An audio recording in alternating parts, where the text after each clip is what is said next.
Bom dia a todas, a todos e a todes, né? Agradecer muito a presença de todos que conseguiram vir aqui e quem também, as pessoas que estão nos acompanhando, né, via transmissão.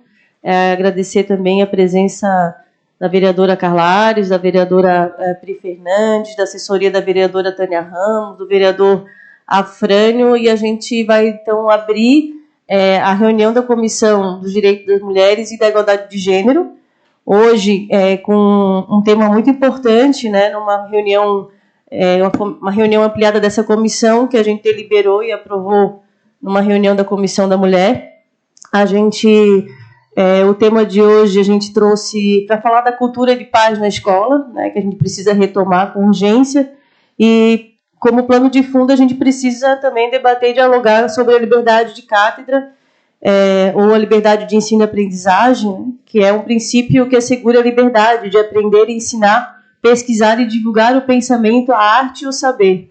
Tem como finalidade a garantia do pluralismo de ideias e concepções no ensino, especialmente o universitário, bem como a autonomia didático-científica.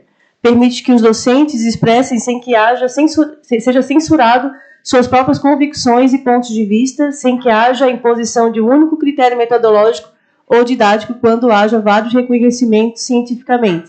Trago aqui um pouco do conceito da liberdade de cátedra, que é um conceito que está sendo muito debatido, né, no nosso município, no nosso estado, na conjuntura que a gente vive hoje, né, da propagação da escola da mordaça, e a gente convidou, foi provocada a convidar a professora Juliana Andósio, né, pelo episódio que aconteceu nesses últimos tempos na escola do Rio Vermelho, né, ataque, perseguição política, que culminou, né, em várias punições, e também a gente acompanhou e leu a carta de defesa, acompanhamos uma outra reunião dia 30 de março, se não me engano, com a agenda, né, pela frente, pela liberdade de cátedra, e também apoio à professora, à orientadora Juliana Andósio, né, um debate super importante. E aí, com essas, né, a gente foi sendo provocado, então, a acolher também aqui na Comissão da Mulher, essa profissional, que a gente sabe que não é só ela que está sofrendo, né, esse tipo de perseguição e retaliação,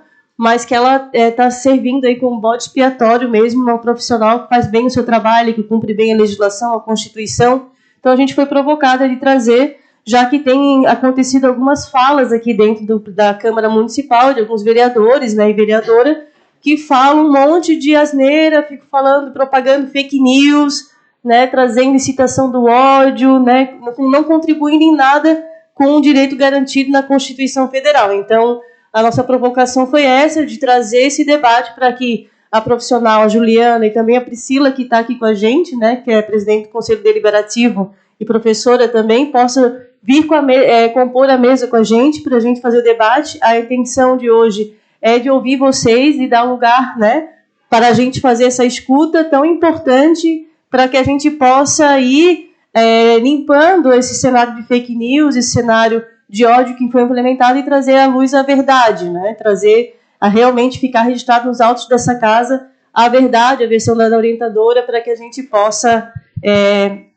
enriquecer e fazer a nossa missão aqui, né, como servidores, né, público da sociedade.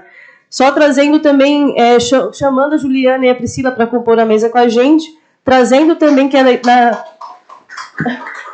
bem-vinda. Que é importante só respaldar que na Constituição Federal, para a gente embasar a nossa reunião, né, de 88, ela é caracterizada pelo caráter social, que busca igualdade e desenvolvimento. E um dos principais instrumentos para isso é a educação. A educação tem como papel da sociedade o desenvolvimento da pessoa, exercendo, de fato, o papel da cidadania. Então, a Constituição, a gente tem no artigo 206, que fala: o ensino será ministrado com base nos seguintes princípios. Inciso 2, liberdade de aprender, ensinar, pesquisar e divulgar o pensamento, a arte e o saber. E o inciso 3, pluralismo de ideias e concepções pedagógicas. Então, além da Lei de Diretrizes e Bases de Educação, que também caminha na mesma prerrogativa da Constituição. Então, trazendo esse contexto, eu passo a palavra para aí depois as vereadoras se manifestem, depois da gente escutar nossas convidadas. Aí também agradecer mais uma vez, também tem a presença do presidente do PSOL aqui com a gente, né, o Leonel, e todo mundo que está participando. A vereadora Freno eu já citei. Vereadora Freno, quer compor a mesa com a gente? Não. Então, eu passo a palavra para Juliana. Alô, bom dia a todos e todas.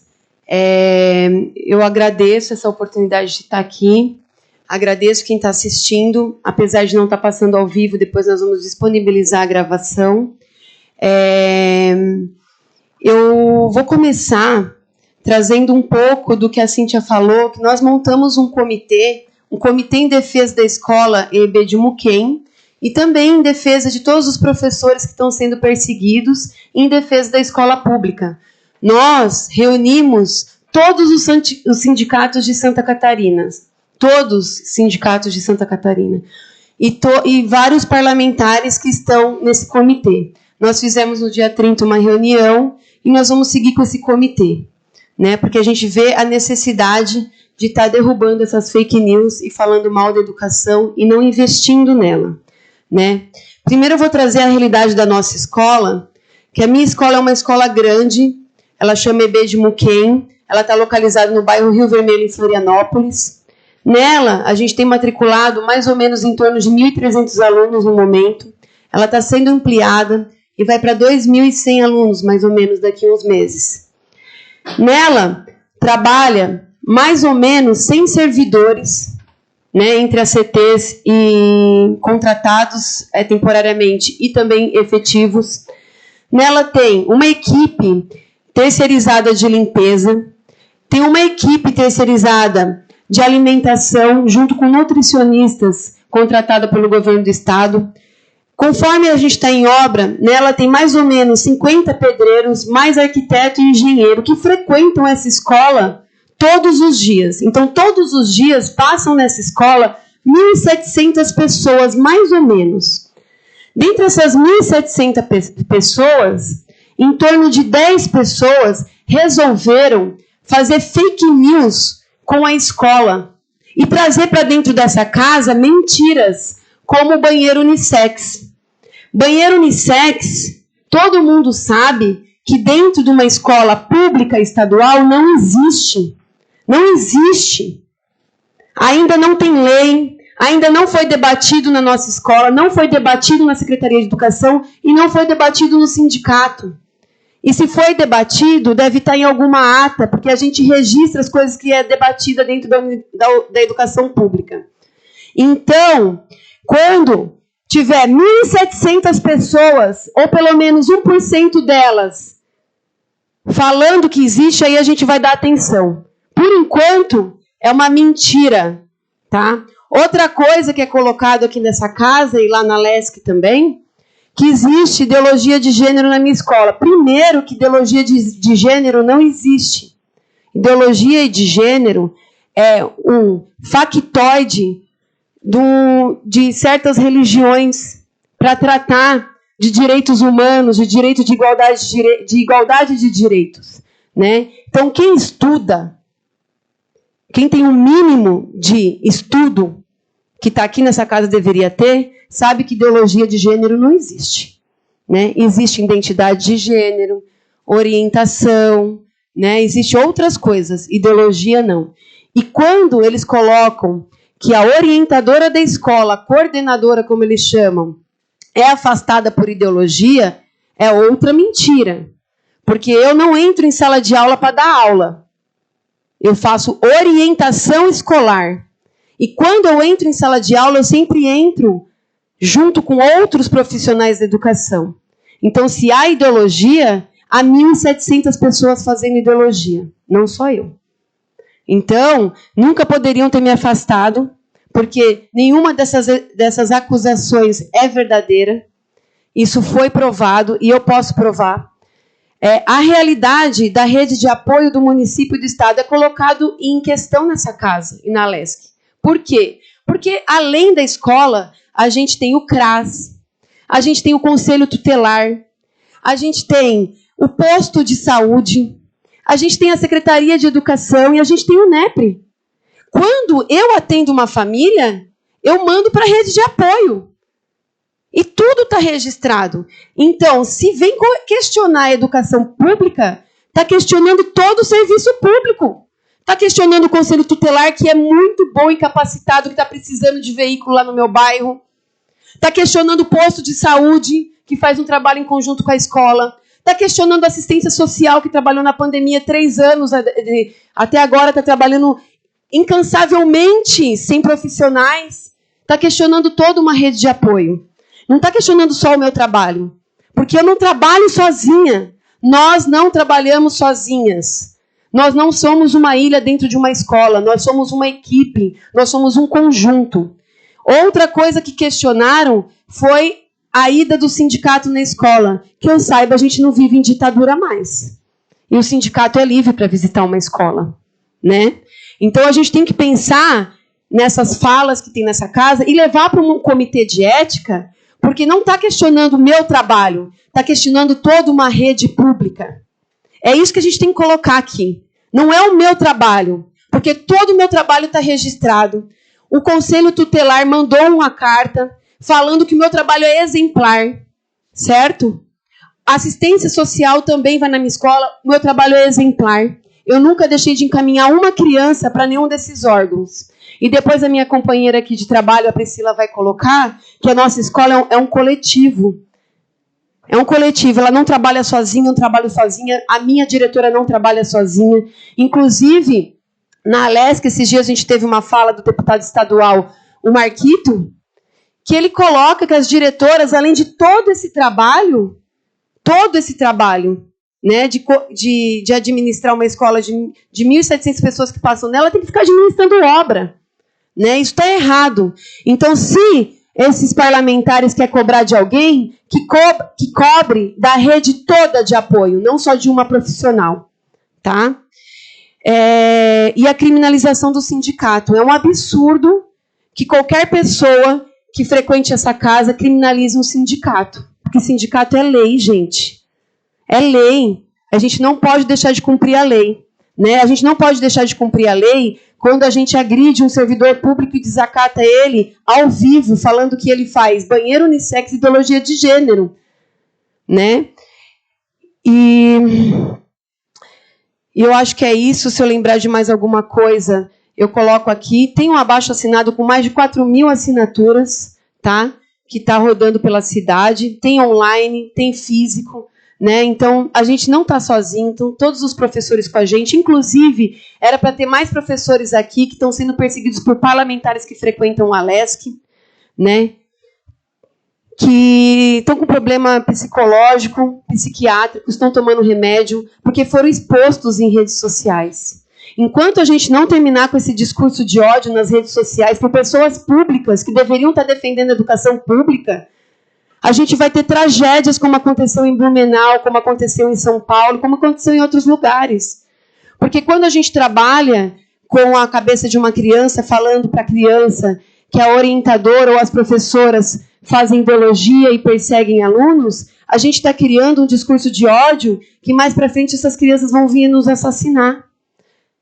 Se vocês têm problema com algum professor ou com alguma orientadora ou com alguém da escola, vocês devem procurar a Secretaria de Educação e abrir um processo que seja verdadeiro, que seja honesto. E não uma coisa mentirosa, uma fake news. A gente tem lei, a gente tem recurso para isso. Não precisa inventar mentira. E eu tenho certeza que essas mentiras vão ser desmascaradas, assim como está sendo várias mentiras desmascaradas. Todos os dias a gente vê nas notícias que a cada dia vem sendo uma pessoa que fez fake news, que fez um discurso de ódio, né, sendo colocado em seu lugar. Obrigada pela oportunidade e eu agradeço esse espaço.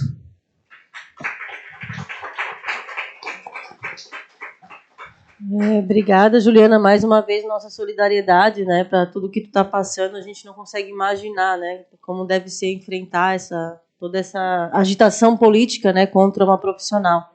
Eu gostaria de passar a palavra, também tem ali junto com a gente aqui na plateia, o Rodrigo, né, que é advogado da Juliana. Sim. Não sei se quer compor a mesa com a gente ou depois tu faz uma fala. Então tá, vou passar para Priscila. Bom dia, eu sou a professora Priscila, estou, né, no momento representando a escola enquanto presidente do Conselho Deliberativo Escolar do Muquem. Fui eleita para estar exercendo essa função, né? Estou na escola como professora efetiva, já trabalho há 5 anos no Muquem. Estou há 18 anos na educação, né? Então me formei lá em 2004, 2005, como eu digo para meus alunos, muitos sequer tinham nascido, né, quando eu entrei na faculdade e comecei essa trajetória. Eu quero fazer aqui uma visão mais ampla, né, disso tudo que a Juliana trouxe pontualmente, porque a gente tem que entender o contexto, né, que cria esse caminho em que nós, né, hoje estamos sendo o foco, mas que vem, né, de forma generalizada num ataque crescente ao serviço público, né? Então, eu gostaria de trazer um dado que eu não sei se é conhecido por todos, mas eu acho importante trazer números, apesar de ser uma professora de língua portuguesa e literatura. Gosto bastante de trabalhar com números, porque eu acho que eles significam de uma forma mais impactante. Quando a gente está falando de educação pública no Brasil, eu gostaria que você soubesse que as pessoas que dedicam a sua vida ao serviço público, seja na educação, na saúde, na segurança, né, são pessoas sem um status social, né? Nós não temos nenhuma valorização em termos de sociedade, né? Daí estamos até hoje brigando por um piso nacional, né? Inclusive o setor da enfermagem vem enfrentando isso, né? Vários setores da sociedade.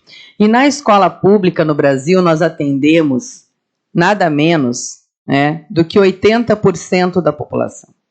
Nós estamos falando de 80% da população brasileira que não teria acesso ao aprendizado mínimo da leitura e da escrita. E eu gostaria que a gente refletisse aqui quem que poderia abrir mão hoje só dessa tecnologia, que para nós já é bastante antiga, que é a leitura e a escrita. Talvez muitas pessoas, se não tivessem acesso à escola, sequer poderiam estar fazendo parte da sociedade de uma forma menos marginalizada. Porque para tomar um ônibus a gente precisa saber ler. Para assinar um contrato de trabalho, seja onde for, a gente precisa ler e escrever. Para se empregar, a gente precisa fazer isso.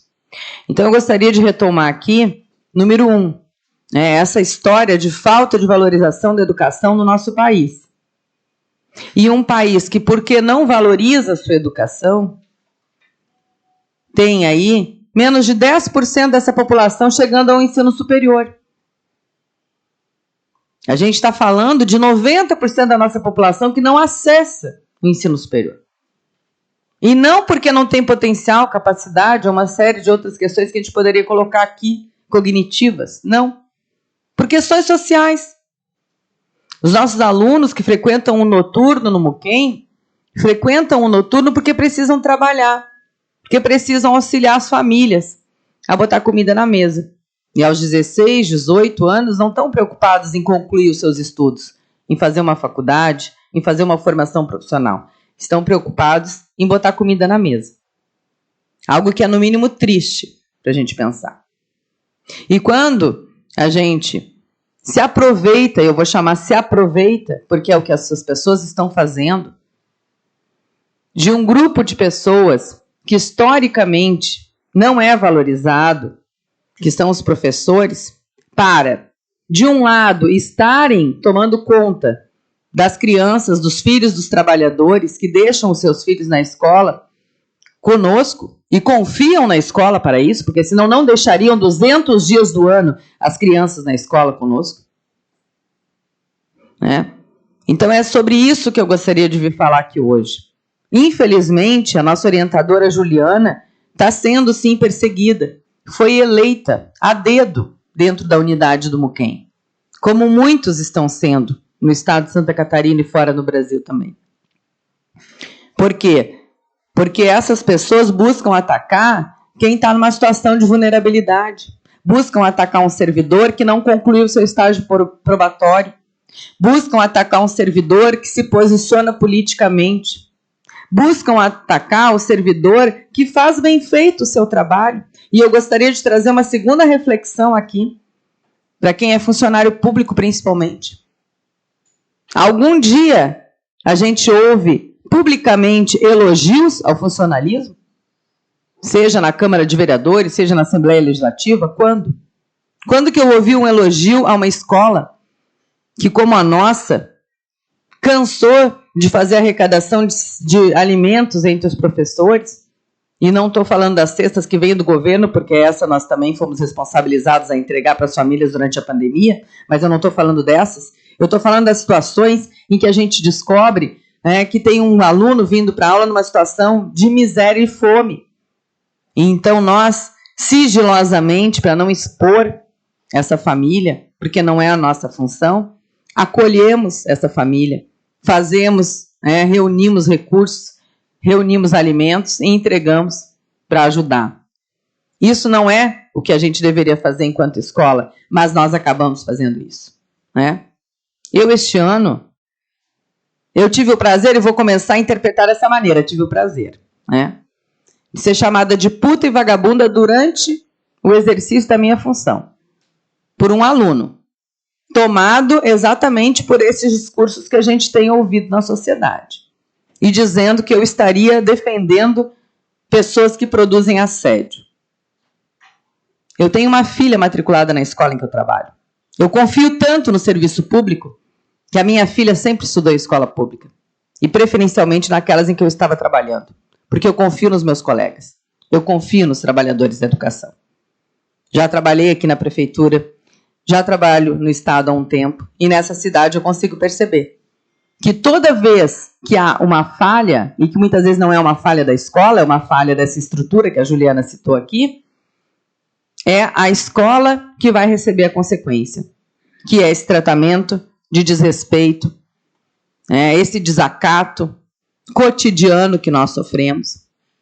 E hoje nós gostaríamos de estar aqui, mas existe uma questão que talvez não todos aqueles que participam da educação não têm conhecimento, mas quando chega o final do trimestre, nenhum professor quer perder aula, nenhum professor quer deixar de marcar a sua prova e fazer dentro do prazo que a gente tem que fazer.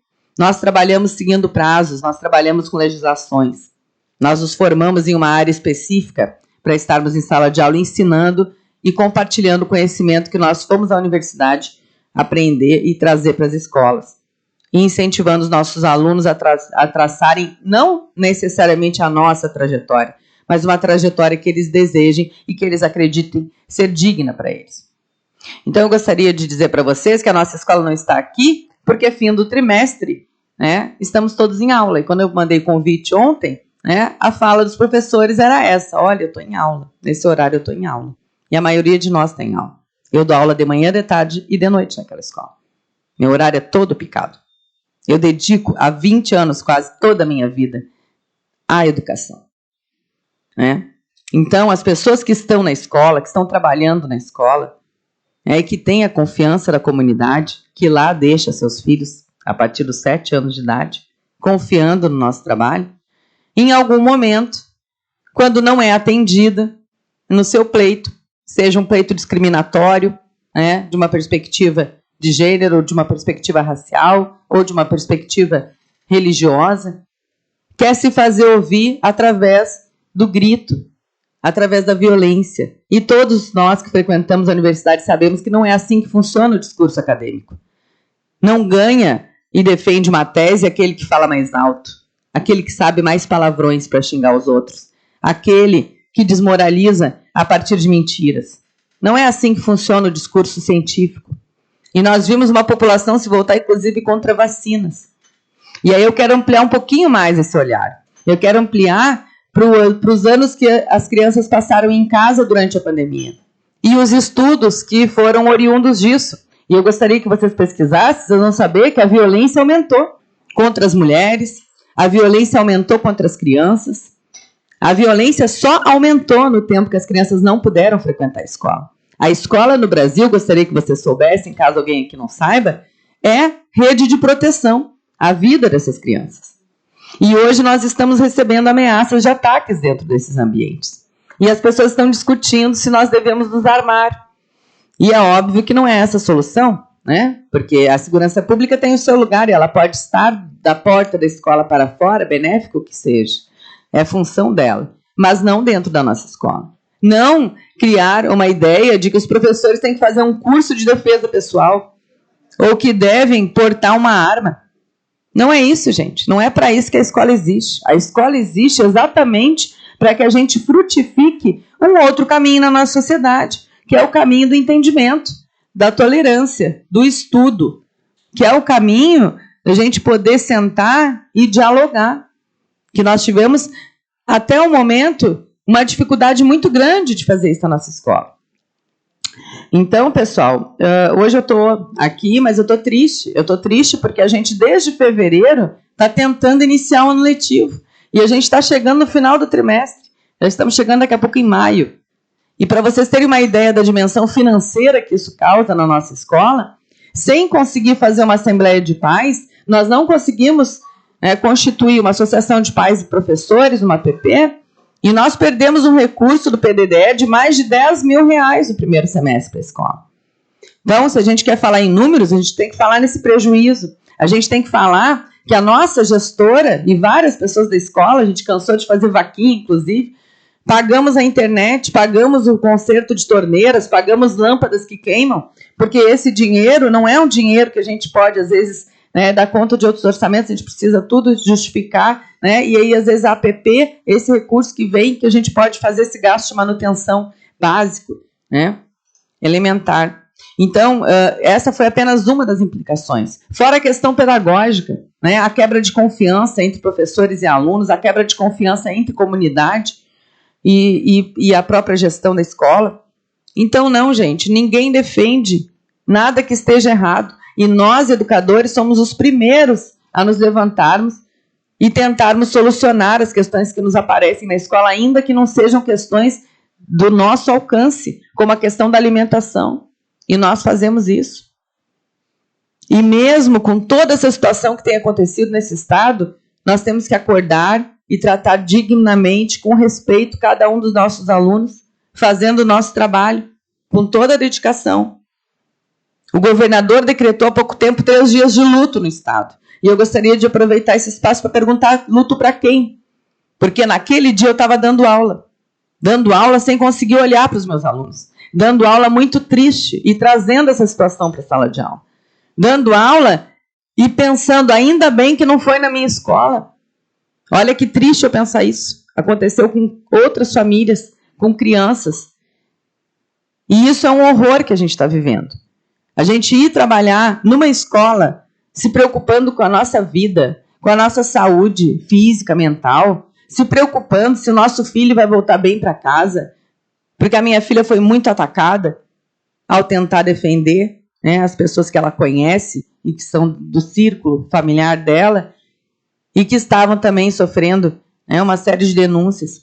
E eu gostaria de chamar a atenção aqui, já que é uma comissão das mulheres, que quando se faz um procedimento, uma atitude de desacato a um servidor público, eu gostaria de trazer informação de que contra mulheres se deve pensar em 50% mais de dano, porque nós já sofremos esse dano historicamente.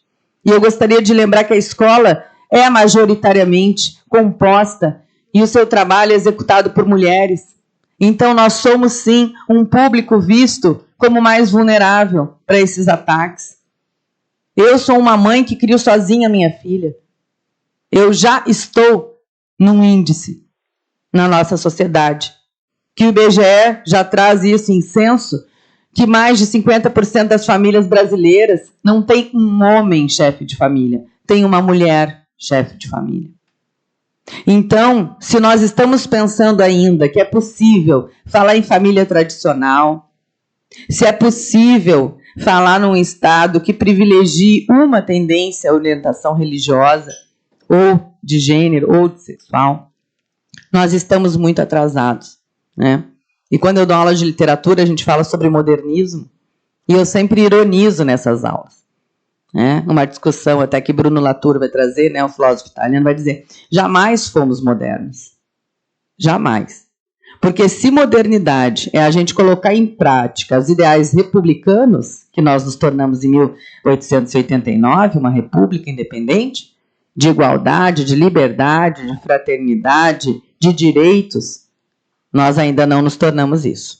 E tanto não nos tornamos que uma servidora que passou num concurso, que sofreu 4 avaliações de estágio probatório e foi aprovada, 4 dias antes de finalizar o seu período de estágio probatório, foi afastada. Afastada do dia para a noite, num ofício, no diário oficial, numa fala muito breve, e vai ser colocada num lugar em que ela nem sabia o que estava acontecendo, né? O que a gente sabia é que os ataques já vinham acontecendo há algum tempo e já havíamos sinalizado o crescimento da violência e de todo tipo de violência, da menor que seja, o aluno trazer uma fala preconceituosa, um palavrão, né, se direcionar de uma forma inadequada aos colegas e assim com os professores. A gente percebeu que esses conflitos após a pandemia se acentuaram e que essas famílias vieram desesperadas, né, exigir da escola que discipline, que eduque os seus filhos. E lembramos que a escola faz sim esse trabalho, mas que as famílias também têm essa responsabilidade. Que quando um aluno briga com outro e chega às vias de fato, né, de produzir uma violência física dentro da escola, não foi a escola que ensinou isso. A gente não tem aula sobre isso. A escola ensina o que são os direitos, né? A escola ensina o que é o educar, o que é conviver em sociedade. Inclusive, a escola é um preparo para isso. Porque na sociedade, os nossos alunos vão achar pessoas diferentes deles. E vão ter que conviver com a diferença. E vão ter que respeitar essa diferença. E eu fico aqui refletindo que maus alunos foram esses que ocupam hoje, né, a Assembleia ou a Câmara, e que vem com toda essa falta de educação, né? Eu tenho certeza que esta linguagem não fui eu que utilizei em sala de aula, nas minhas aulas de língua portuguesa com ninguém, né? Não que eu tenha sido professora deles, não tenho idade para isso, mas a gente tem que pensar que maus alunos foram esses. E que famílias são essas que criaram essas pessoas? Porque nós temos que nos questionar, será que eles vão agir dessa maneira dentro de casa? E sobre os banheiros, a gente precisa às vezes dar risada, porque é trágico, né? Não é cômico, mas a gente às vezes faz com que seja. A gente questiona que famílias que têm 2 banheiros em casa, cada um com uma plaquinha de masculino e feminino. Ou o menino usa o mesmo banheiro que a mãe e a menina usa o mesmo banheiro que o pai. Que é absurdo. Então, interditemos todas essas casas, porque estão fazendo errado.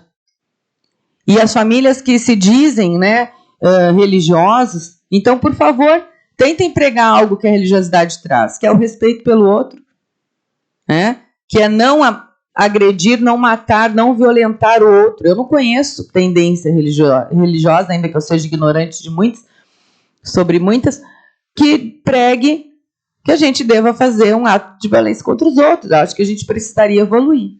Então, eu estou aguardando que as pessoas realmente estudem, estou aguardando que as pessoas leiam. A gente sabe que vai ser demorado esse processo, né? Hannah Arendt fala como é banal praticar a violência e o mal, né? A banalidade do mal é o texto que ela produz. Então, qualquer um pode praticar o mal. É muito fácil. É só eu me imbuir de uma ideia e ir lá radicalizar, né? Como esse sujeito entrou numa creche e matou 4 crianças. Isso é muito fácil de fazer. Difícil é dedicar uma vida à educação. Difícil é você acordar todo dia e ter ânimo para encarar os seus 350 alunos quando 4 crianças foram mortas numa creche. E você precisa ir para a sala de aula e precisa trabalhar. E você não vai chorar naquele momento, porque você é o adulto da relação, né? Então você engole o choro e deixa isso para o final do dia, quando você chega em casa. E é assim que a gente tem trabalhado no Muquem. Tá? A gente tem trabalhado imbuídos, né, de que estamos fazendo o que é correto, porque eu nunca vi uma pessoa realmente fazendo o que é errado no serviço público e ser levada às vias de fato, muito pelo contrário, né? Pessoas que tentam só passar o tempo, cumprir seu horário, né, e fazer o mínimo possível, geralmente não são foco de análise nem de crítica. Em geral, são aquelas pessoas mais comprometidas com o serviço público que viram alvo disso tudo que a gente está vendo. Então, se nós fôssemos professoras que não quisessem trazer para a escola o discurso do respeito à diversidade, ou o discurso de que racismo é um crime no Brasil, talvez nós não estivéssemos aqui. Talvez nós não estivéssemos sendo o foco de todos esses ataques. Mas sim, nós conhecemos os documentos que regem nosso país e a nossa profissão. E a nossa Constituição, ela é bem simples nesse sentido. Existe, sim, uma igualdade de direitos. Se isso não é praticado, então também concordo com a fala da Juliana, que é o trabalho equivocado de pessoas que são representantes do povo e deveriam estar aqui lutando pela melhoria da educação, pela melhoria do serviço de saúde, e estão atacando as pessoas que tentam fazer com que isso funcione ainda, com toda a falta de recursos. Não é fácil trabalhar com anos de uma obra dentro de uma escola, com barulho, com poeira, com ambiente inadequado, saindo de lá com dor de cabeça, e ainda tendo que chegar em casa e descobrir que foi criado um Instagram com o nome Muquem Bosta, escola de merda. E olha, gente, não teria problema nenhum. A gente admitiria qualquer falha, porque nós somos humanos e podemos falhar. Agora, não coloquem nas costas do servidor, como tem acontecido, as responsabilidades que são, inclusive, do poder público. E que as pessoas que estão representando o povo, seja aqui na Câmara de Vereadores, seja na Assembleia Legislativa, usem o seu tempo para estudarem sobre as legislações em vigência no país, estudarem sobre a legislação que defende, sim, os direitos das pessoas da comunidade LGBTQI+, que defendem o mesmo direito das pessoas negras e brancas, mulheres e homens, e todos nessa sociedade têm o direito de existir. Então, esse é o trabalho que a gente tem feito na escola. E eu posso dizer não só na nossa escola, mas na escola pública em geral.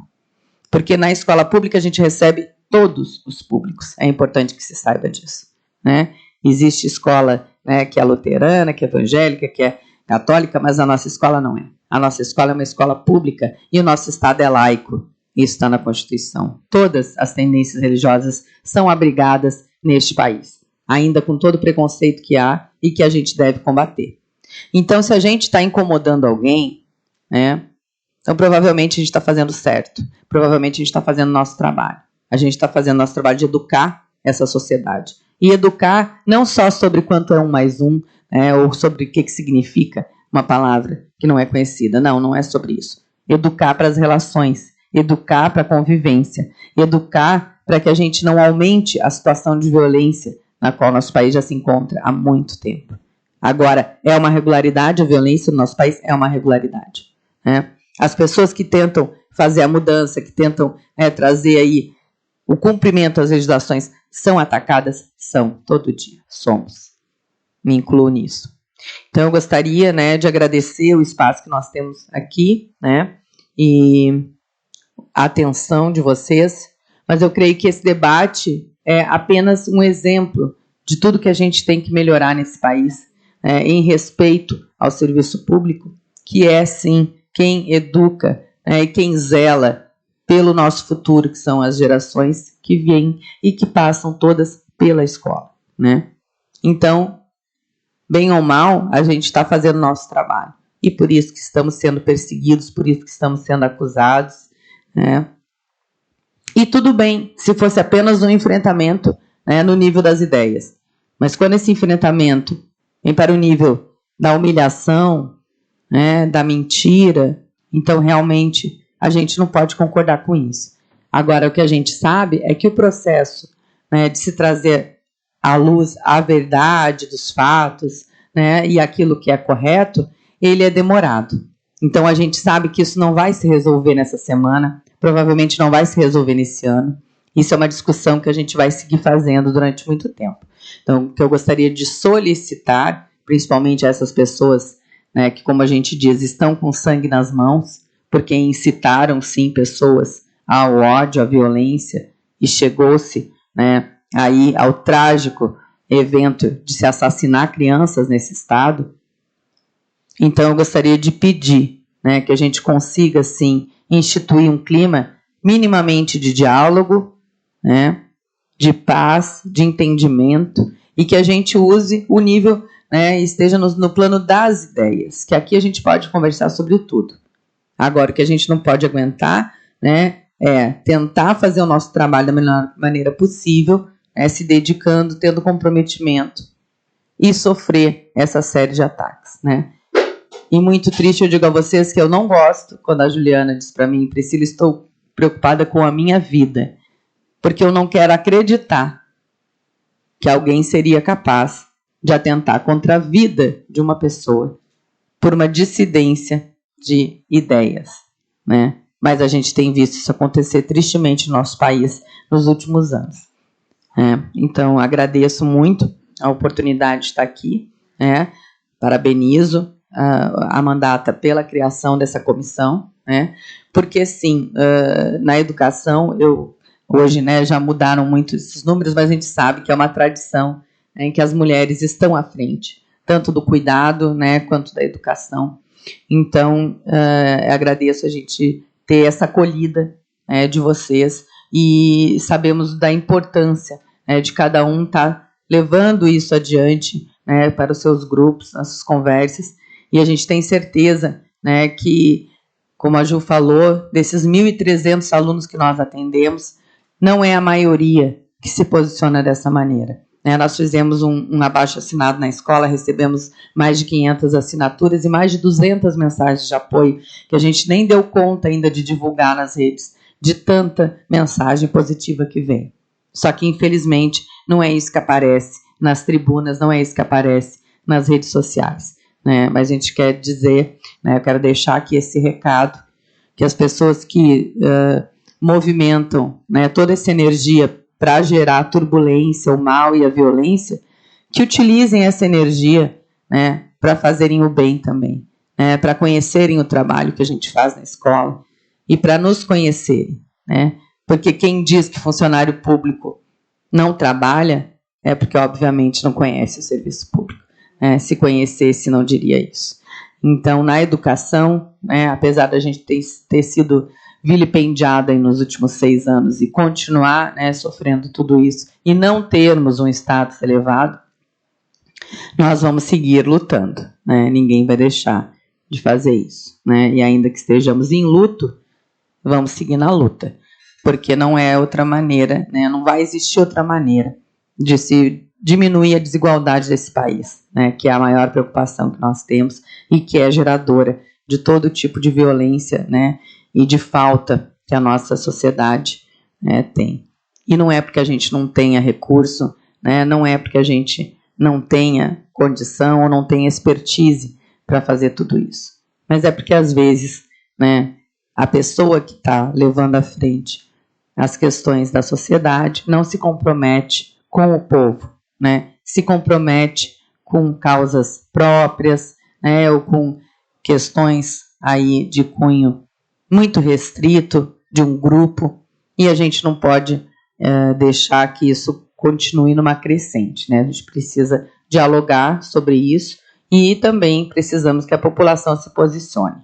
E o que nós percebemos é que sim, os pais que fazem parte da nossa comunidade escolar do Muquem ficaram com medo, pararam de mandar as crianças para a escola, né, em seguida ali do acontecimento do ataque de Blumenau. Passaram o dia inteiro ligando para a escola, perguntando, né, qual era a condição de segurança. Então, é isso que mobiliza, né? As pessoas ficam fragilizadas, ficam com medo e acabam, às vezes, não se posicionando, inclusive, né? Porque as pessoas que iriam, às vezes, produzir uma defesa eram atacadas também. Então, eu gostaria que a gente dedicasse, né, maior tempo para conhecer o que é a educação, a legislação, né, que rege a educação no país, e as escolas, né, e o trabalho que nós de fato fazemos. E se quiserem, né, criar grupos de elogios à escola, de apoio, né, serão muito bem-vindos, porque afinal de contas, né, por outro lado, são criados, então a gente poderia também fazer um outro movimento, né? Mas o mal, ele realmente é muito banal, pode ser produzido por qualquer um, né? Dificuldade maior é a gente fazer a diferença, a gente tentar fazer o bem, tentar se comprometer com o nosso trabalho. Aí, isso realmente, né, as pessoas parece que não param muito para pensar e usar a sua energia em prol, né, dessa positividade. E que a gente tem aí, né, os nossos alunos, as nossas crianças com certeza abertas e sedentas, né, por tudo isso que a gente pode realizar de bom na vida delas. Então, que a gente se una, né, nesse sentido e com essa força, né? E, no caso da Juliana, eu reitero aqui que não houve, né, até o momento, nenhuma prova contra a conduta da servidora, tá? E não entendo nada de direito, mas essa frase eu conheço, que o ônus da prova é de quem acusa, né? Então, quando a gente produz uma acusação contra uma pessoa, a gente tem que lembrar que a gente precisa provar isso que a gente está dizendo, né? E que enquanto isso não acontecer, então, a questão da inocência também, ela é pré-construída, né? Ninguém é culpado até que se prove o contrário. Então, eu gostaria que a gente levasse um pouquinho, né, desse conhecimento adiante, que não é meu, né, mas que a escola também existe para produzir. E mesmo com todo esse cenário, acabou, sim, né, gerando-se várias situações em que a gente pôde discutir com os alunos, então, o que é democracia, né, qual é a função social da escola pública, o que é, né, a função das pessoas que estão ali fazendo o seu trabalho como servidores. Então, a gente teve oportunidade, né, para dialogar sobre essas questões que às vezes a gente, né, não consegue ter espaço ou até, né, no correr do dia a dia não se atenta para isso. Mas que também é importante a gente explicar para os nossos alunos na escola, né, o que é uma convivência democrática, né, o que é nós sermos uma república democrática de direitos, né? Isso tem um significado. E se a escola pode fazer esse trabalho, é esse trabalho que a gente vai fazer, né? Por mais que às vezes nos critiquem que você está dando a aula de legislação, né, durante a sua aula. E aí eu, né, muito beneficio-me disso, porque eu sou professora de língua portuguesa, então tudo que é escrita, né, de qualquer gênero faz parte da minha aula. E sim, posso levar a legislação para discutir com os alunos, posso levar essas questões. Agora, não consigo fazer isso sozinha, né? Preciso do apoio de toda a sociedade, né? Das famílias, dos pais, né? Que orientam os filhos em casa e que entendam que aquilo que é bom para nós, a segurança, né? E as boas relações, é bom para todos, né? Então, é nesse sentido que a gente tenta se orientar, apesar de todo esse turbilhão que nos atropela e nos atravessa e nos impede, muitas vezes, de estar totalmente dedicado ao nosso trabalho, porque a gente precisa lidar com essa série de outras questões que vão surgindo e de ataques, né, cotidianos à educação. Mas é por isso que a gente está aí nesse caminho, seria isso. Eu queria só destacar uma coisa na fala da Pri. Obrigado, Pri. Parabéns pela fala. Que muitas vezes foi colocado por essas pessoas que frequentam essa casa e a LESC que a escola é isso, que a escola é aquilo. Nenhuma dessas pessoas foram na minha escola. Inclusive, tem uma pessoa que mora no bairro e falou que estudou lá. Nunca foi na escola fazer uma visita para ver se tinha banheiro unissex. Quando chove entre esgoto na escola, nunca criou um projeto para saneamento básico para o bairro dele. Nunca foi ver que as crianças molham o material na chuva e não tem uma cobertura, que a gente está mais 5 anos lutando por essa cobertura.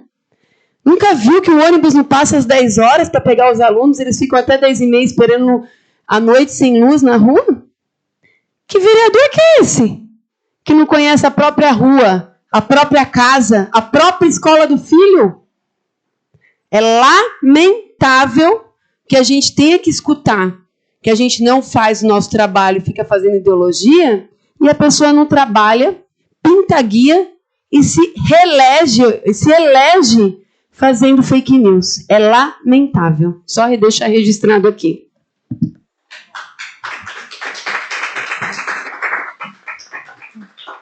Obrigada, professora Priscila, pela fala, né? Foi uma grande aula que a gente teve aqui, né? Trouxe vários aspectos, vários pontos super importantes. A gente absorveu muito conhecimento nessa manhã. Agradecer a fala, né? Que ele eleva e reafirmar, né? A Mandata e todos que estão aqui, todas que estão aqui, com certeza defendem, né? O serviço público e os servidores, né? A valorização dos servidores que assegura a nossa rede de ensino, enfim, no nosso município, né? Estado e país, né?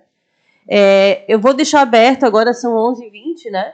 Aberta a palavra para quem está aqui também, registrar a presença também da assessoria do deputado Marquito, né, que está aqui presente, a Carla, também a Voz das Manas, né, a Aline, que está ali atrás, E queria deixar a palavra aberta para alguém quiser se manifestar, quiser falar um pouco, para a gente ir fechando lá pelas 15 para o meio-dia, assim, né?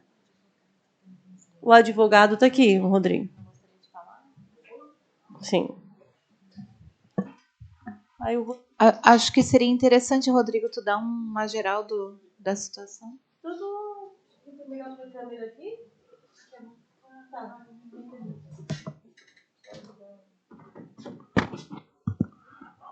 Bom dia, então, Cíntia. Bom dia, vereadora Carla, vereadora Priscila, Juliana e Priscila também, todos presentes. Eu acho que em nome da assessoria jurídica do Cinti, que está fazendo a defesa da Juliana, nos cabe aqui uma fala breve para apontar um pouco do que a professora Priscila já comentou, que é a completa ausência de provas no processo administrativo que a Juliana está respondendo. Qualquer pessoa séria, seja da área do direito, ou uma pessoa leiga, um profissional de outras áreas, numa análise simples do processo, vai perceber numa primeira visualização que não existe nenhuma prova. Não existe nenhum elemento que vincule a acusação feita contra a Juliana com a sua conduta. Isso é básico do direito. Isso é um elemento fundamental para qualquer instauração de processo administrativo e nos causou bastante estranheza, bastante revolta, indignação também, a Secretaria de Educação aceitar esse processo e já aplicar uma penalidade para a Juliana. Então, no momento, o que nos cabe é dizer que estamos batalhando e tomando todas as medidas jurídicas possíveis para reverter o caso, tanto no âmbito administrativo quanto no âmbito judicial. Esperamos para frente poder trazer mais detalhes do processo, técnicos, porém no momento em que não há uma decisão definitiva, então a gente, por estratégia jurídica também, a gente vai se manifestar nos autos e espera, no momento breve, já trazer um resultado positivo, porque acreditamos que vivemos sim no Estado democrático de direito e uma pessoa não pode ser punida por aquilo que ela não fez. E é um fato muito grave, porque uma penalidade, como a penalidade que a Juliana sofreu, é uma penalidade muito grave do ponto de vista pessoal. É uma servidora que tem punições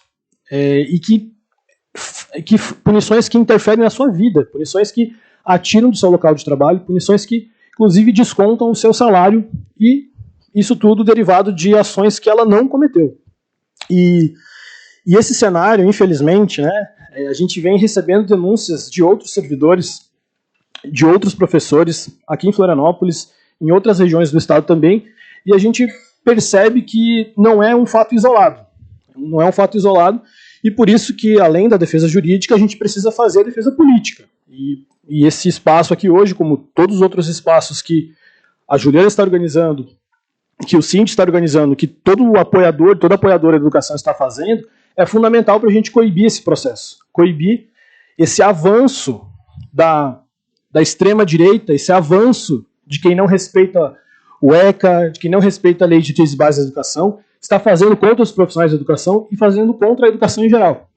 Então, nos cabe dizer aqui, a acusação feita contra a Juliana, não há a indicação de qual dia ela teria ofendido um aluno, de qual turno ela teria ofendido um aluno, onde foi essa ofensa, e sabendo que o trabalho de uma orientadora educacional nunca é isolado, sempre está acompanhado de outro profissional, não há a indicação se foi na aula de português, se foi na aula de matemática, se foi na aula de educação física, onde ela estaria acompanhada de outro professor ou de outra professora que poderia corroborar com essa denúncia. E é uma denúncia grave. A gente precisa, sim, olhar para toda denúncia que interfere na vida de crianças. Porém, essas denúncias devem estar baseadas em provas.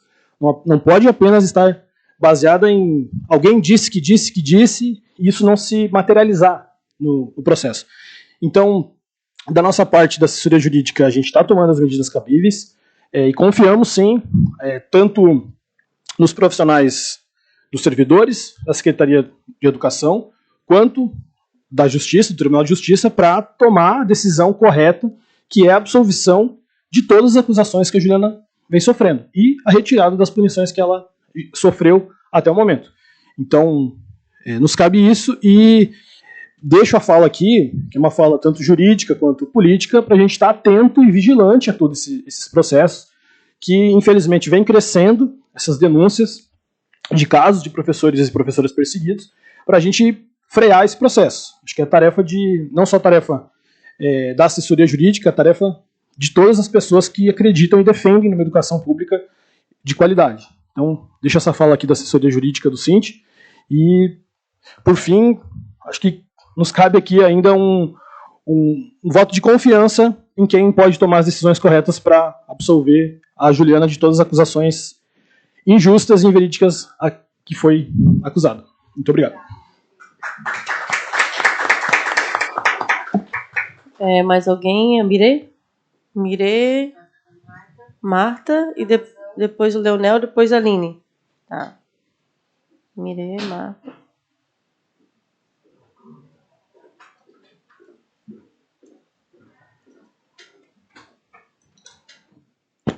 Bom dia a todos. Me chamo Mirê Chagas, co-vereadora na Manata Bem Viver. Eu gostaria de agradecer a presença de todos aqui presentes, né, da professora Ju, da professora Pri, a quem tem a minha admiração por força e garra em transformar esse mundo preconceituoso, transfóbico, misógino, racista, num mundo melhor sendo professoras, né. Bom, eu começo a minha contribuição para o debate, trazendo alguns pontos da qual eu acho necessário. Primeiramente, vamos destrinchar o que seria o termo ideologia.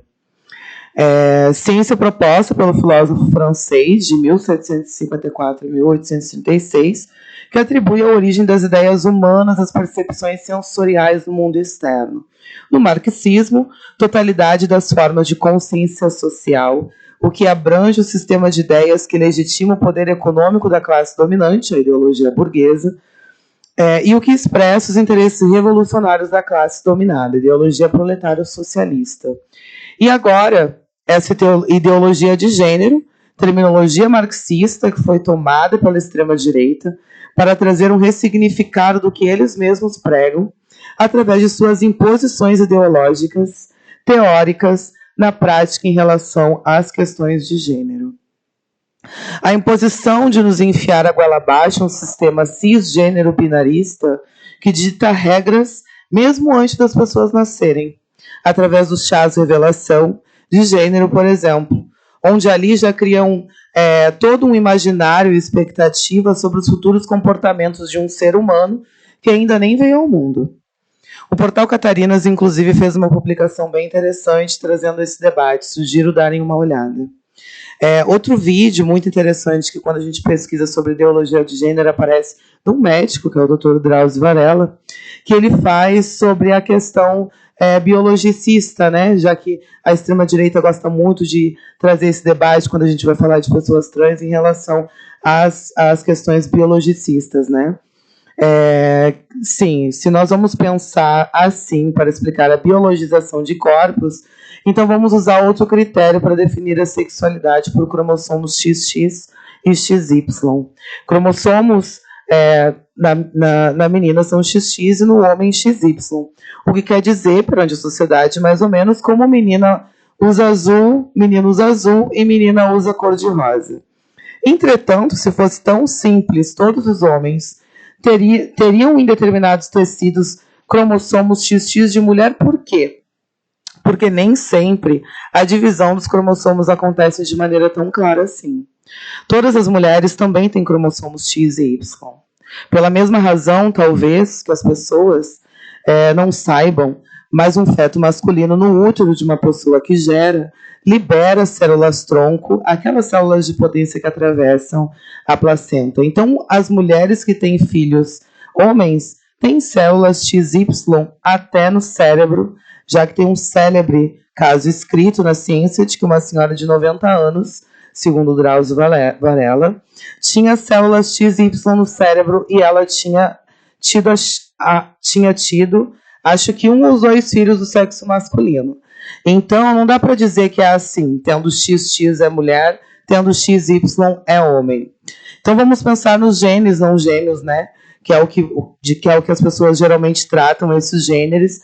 Esses genes vão dizer se você é homem ou mulher. Existem dezenas destes genes ligados à sexualidade no futuro. Dezenas, desse jeito. Eles não funcionam cada um de um jeito, ele funciona com uma interação. Costuma-se dizer que é uma constelação de genes que agem orquestradamente para definir a sexualidade. Então, olha a complexidade que é isso. Como é que as pessoas, a partir disso, vão dizer e afirmar que é o professor dentro da escola que vai influenciar na crença em relação à sexualidade ou à dita ideologia de gênero? Não faz sentido. Isso é repetir uma bobagem que não tem qualquer sentido através da nossa ciência dita por um médico. E aí, ao pensar isso, vem a questão dos banheiros unissex, que parlamentares da extrema-direita gostam de fazer provocações, essa totalmente sem sentido e sem noção.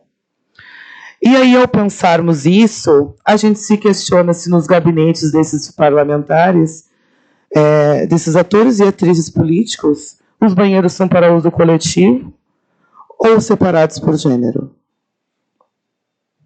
O que temos mesmo são ataques diretos à classe trabalhadora das professoras, que são impedidos de darem suas aulas pelo medo do fascismo propiciado pela extrema-direita que se fortaleceu em 2018 e que se beneficia e se mantém através de fake news. Essa casa não há espaço para a transfobia, maquiada de opinião própria. Argumentações como crianças não podem ser induzidas a bloqueio de puberdades, fecha aspas, ou que, abre aspas, a questão de gênero são duas, aquela que a gente nasce homem e mulher, fecha aspas. Essas proposições são violentas, são afirmações transfóbicas. Essa casa parlamentar municipal não deveria estar fazendo política através de opiniões pessoais, mas sim de estatísticas que beneficiam a população como um todo. Pois opiniões como estas são violações asseguradas pela Lei de Racismo, que em 2019 o Supremo Tribunal Federal, o STF, decidiu pela criminalização da homofobia e da transfobia, a qual passaram a ser enquadradas pela Lei de Racismo. Nessa decisão, a Corte definiu como crimes as condutas que envolvem a aversão odiosa à orientação sexual ou à identidade de gênero de alguém. E ainda temos o projeto de lei 128 deste ano ainda, que inclui a transfobia como ato de violência política, que ainda está em análise na Câmara dos Deputados, e esse texto inclui na medida da Lei 14.192 de 2021, criada para coibir a violência política contra as mulheres. Essa fonte vem da fonte da agência da Câmara de Notícias. Então, pessoal, que estamos aqui presentes, quando ouvimos que a ideologia de gênero ela está para a destruição das famílias e dos bons costumes, já sabemos qual é o modelo de família que estamos falando. Aquela que exclui e contribui para a violência e morte de pessoas LGBTQIAPN+. Eu desejo toda a força às professoras, contem conosco da Mandata, contem comigo também, estamos aí na luta para se apoiar, e mesmo de luta estaremos na luta, porque a gente não quer mais que episódios como o que aconteceu e vem acontecendo em Santa Catarina aconteçam cotidianamente e repetidamente dentro das nossas escolas públicas. Obrigada.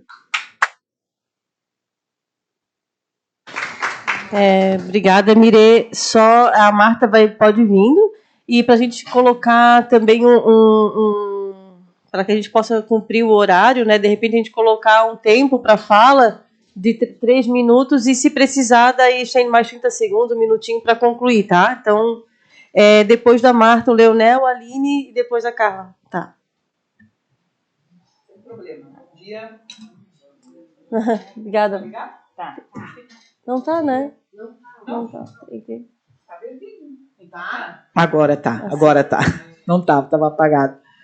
Falta de treino com esses espaços. Meu bom dia às 3 vereadoras, a Ju, a professora Priscila, né? Lá do Muquem. Eu sou Marta Vanelli, professora da rede estadual há 41 anos, sou dirigente sindical há 37 anos, de luta na defesa da escola pública, e fazem 2 meses que estou ocupando uma vaga no Conselho Municipal de Educação de Florianópolis pelo UFECO. E aí eu queria aqui fazer alguma contribuição, porque nós estamos falando de uma escola estadual, né? E para quem não conhece a realidade das escolas estaduais em Santa Catarina, às vezes tem um pouco de dificuldade de entender o que está acontecendo no Muquem, na escola do Muquem. Que o que acontece na escola do Muquem, o tipo de violência que está acontecendo na escola do Muquem, está acontecendo em mais de 1.000 escolas estaduais. Porque são vários tipos de violência, né, que nós estamos sofrendo. E começar dizendo que a escola, ela ainda tem 80% da população ainda confia na escola. É a instituição que mais tem confiança da população. Por isso que ela é tão atacada pela direita desse país, desse estado e aqui de Florianópolis. O ataque à escola pública é um ataque política. E nós não podemos entender que o que está acontecendo na escola Muquem é um caso isolado. Não é um caso isolado.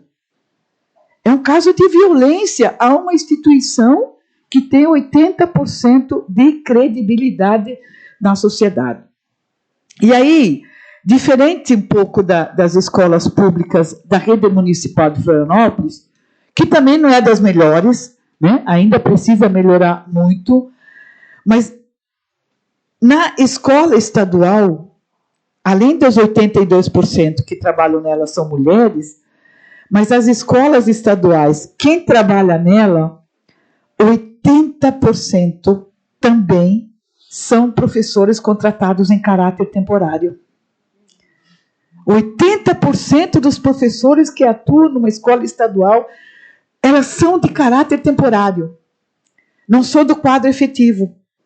O que significa isso no processo educacional da escola? É um professor que chega, que não conhece a comunidade onde ele trabalha, e muito menos a comunidade conhece ele. Então, quando a gente defende concurso público de ingresso, porque nós queremos que o professor tenha raiz na comunidade onde ele trabalha. Quando a gente defende 1/3 da jornada para hora atividade, é porque nós queremos que esse professor tenha tempo de conhecer a comunidade onde ele trabalha. Quando nós defendemos que precisa ter orientadores, precisa ter supervisores, precisa ter equipe multiprofissional na escola, porque nós queremos que esse grupo de profissionais conheça a comunidade onde ele trabalha, porque isso só qualifica a educação, e isso só protege a escola do tipo de violência que está sendo aplicada agora. Que aqui é uma violência política, em Blumenau foi uma violência física, mas que várias outras escolas atendem a violência. E não é a polícia armada dentro da escola que vai resolver.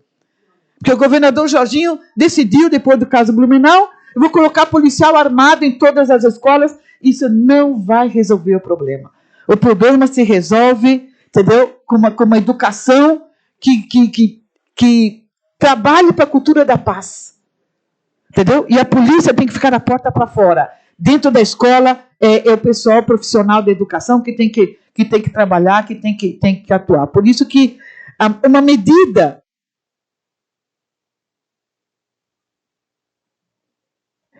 são medidas muito mais amplas, né, do que uma simples pensar numa única escola ou apenas colocar a polícia na escola. Por isso, minha solidariedade à professora Juliana, minha solidariedade a toda a escola do Muquem, e que a gente consiga sair desta escola um exemplo para a gente melhorar a educação em todo o estado de Santa Catarina e também no município de Florianópolis. Chamar o Leonel, 3 minutinhos também. Depois do Leonel, a Aline.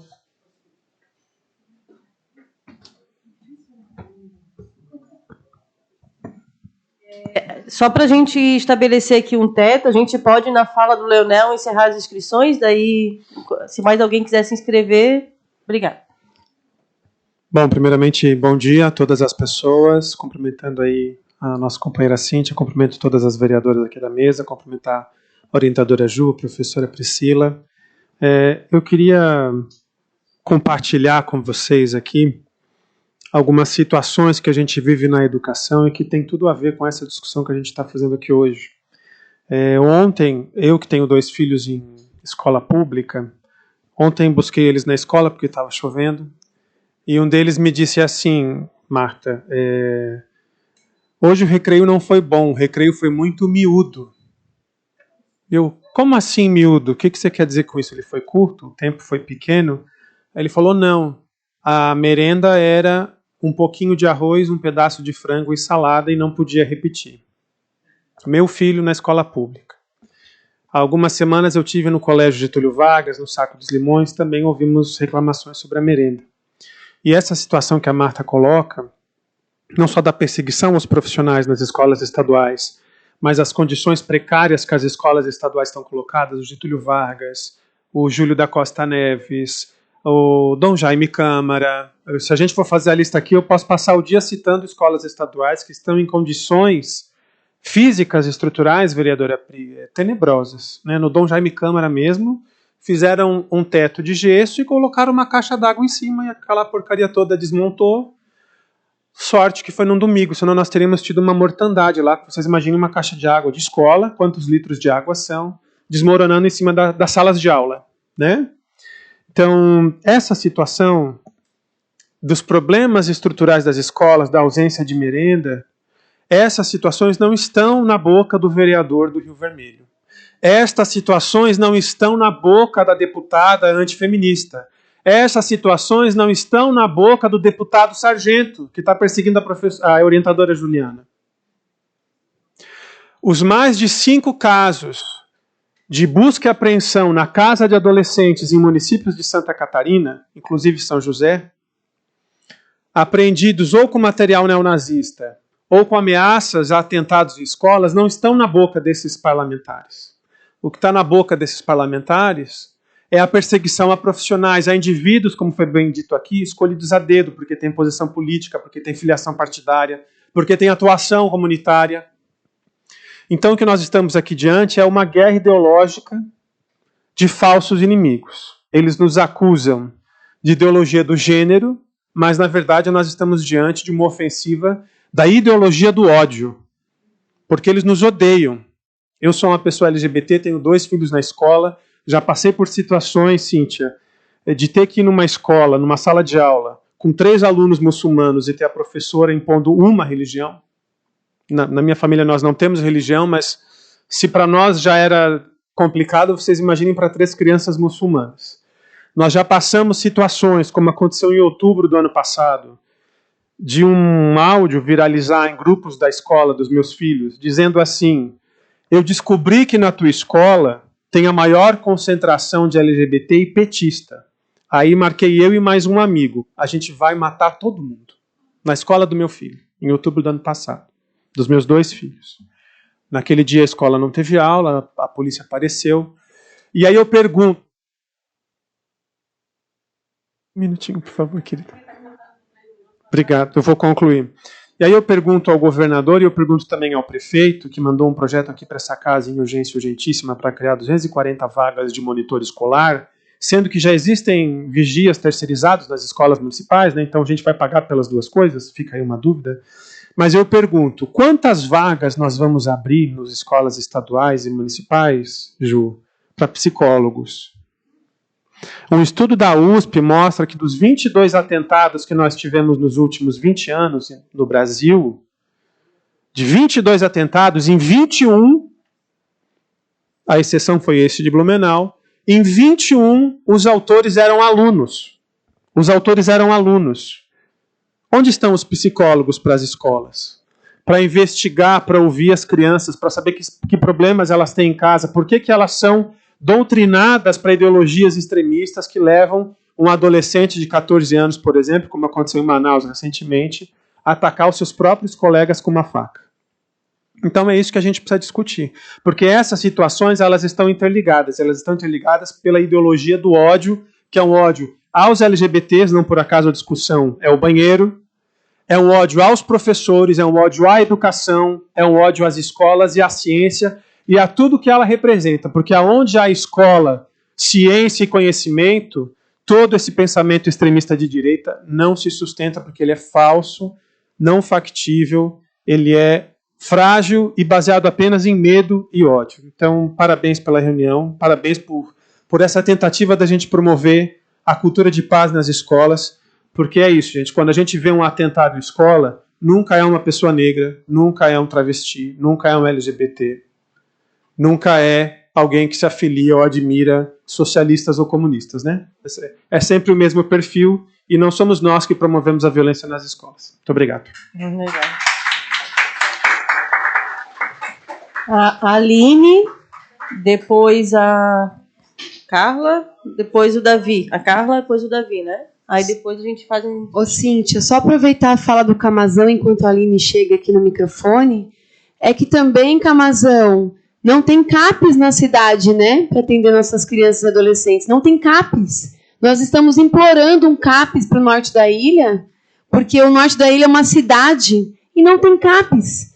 Tem 30 crianças encaminhadas há mais de 3 anos para passar pelo psicólogo do posto e não tem atendimento.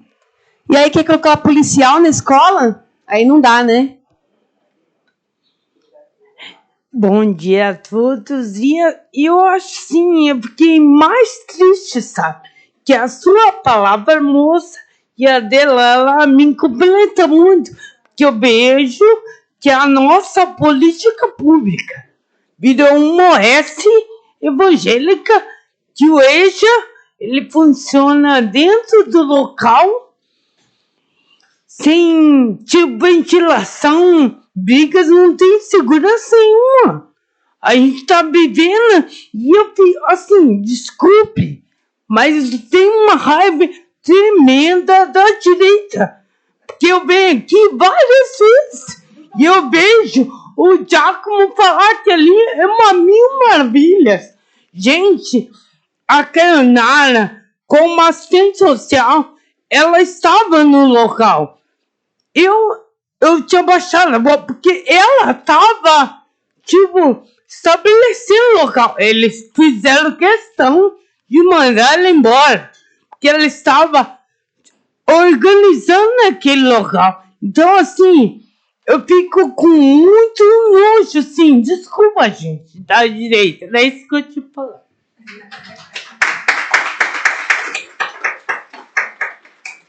Agora a Carla, a gente chama de Carlinha, né? Por isso que quando eu falo Carla, nem lembro quem é. Vai lá, Carlinha.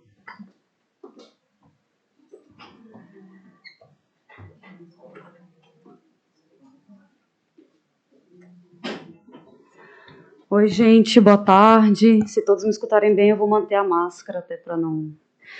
eu não vou me repetir aqui com o que tudo já foi falado, mas eu não poderia deixar de vir aqui e parabenizar a Comissão das Mulheres e as vereadoras por estarem promovendo essa discussão, que é um apoio político importante, né? A gente precisa falar sobre isso, discutir sobre isso. Embora a escola do Muquem seja uma escola estadual, ela está no município de Florianópolis, e a Câmara dos Vereadores também precisa se posicionar sobre isso, até porque o outro lado está se posicionando. Então, nós também precisamos nos posicionar. E também não poderia deixar de prestar minha solidariedade à Ju, à Pri, a todos os profissionais que estão nessa escola e em várias outras que estão sofrendo perseguição política. Eu sou a Carla, eu sou assessora do deputado Marquito. Quando nós recebemos a Ju, e em seguida alguns outros professores de outras escolas vieram nos procurar com a mesma situação de perseguição política nas escolas, né? Uma das primeiras coisas que a gente foi fazer foi visitar a escola, porque a gente entende que a gente precisa ter o pé no chão, a gente precisa conhecer as nossas escolas, a gente precisa conhecer a realidade dos profissionais que estão atendendo na ponta a nossa população, e a gente precisa conhecer os nossos alunos, as necessidades dos nossos alunos, das nossas crianças e dos nossos jovens. E, bom, o que a Ju falou e que a gente tem visto, o que o Leonel também citou, que a gente tem visto uma série de dificuldades estruturais, né? E o quanto que esses profissionais que estão na ponta estão fazendo um milagre para atender com qualidade os nossos alunos.